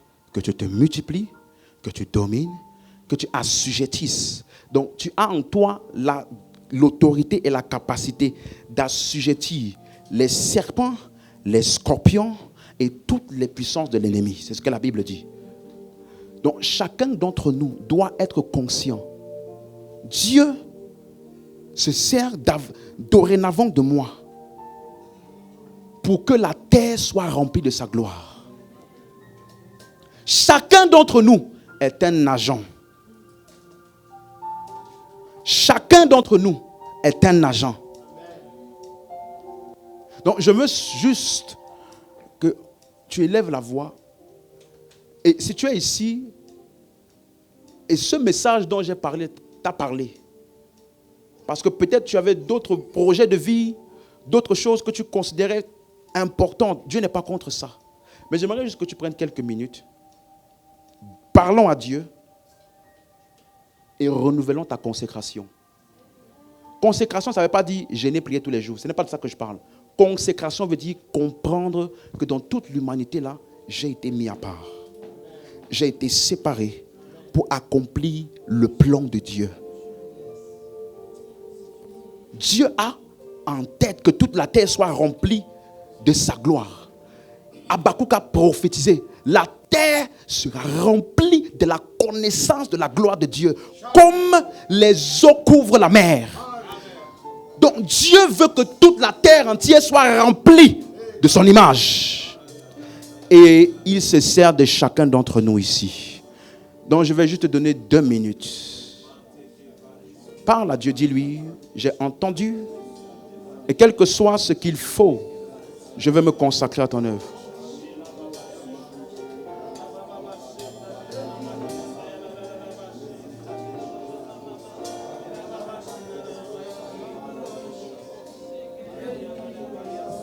Est-ce que tu es en train de parler à Dieu?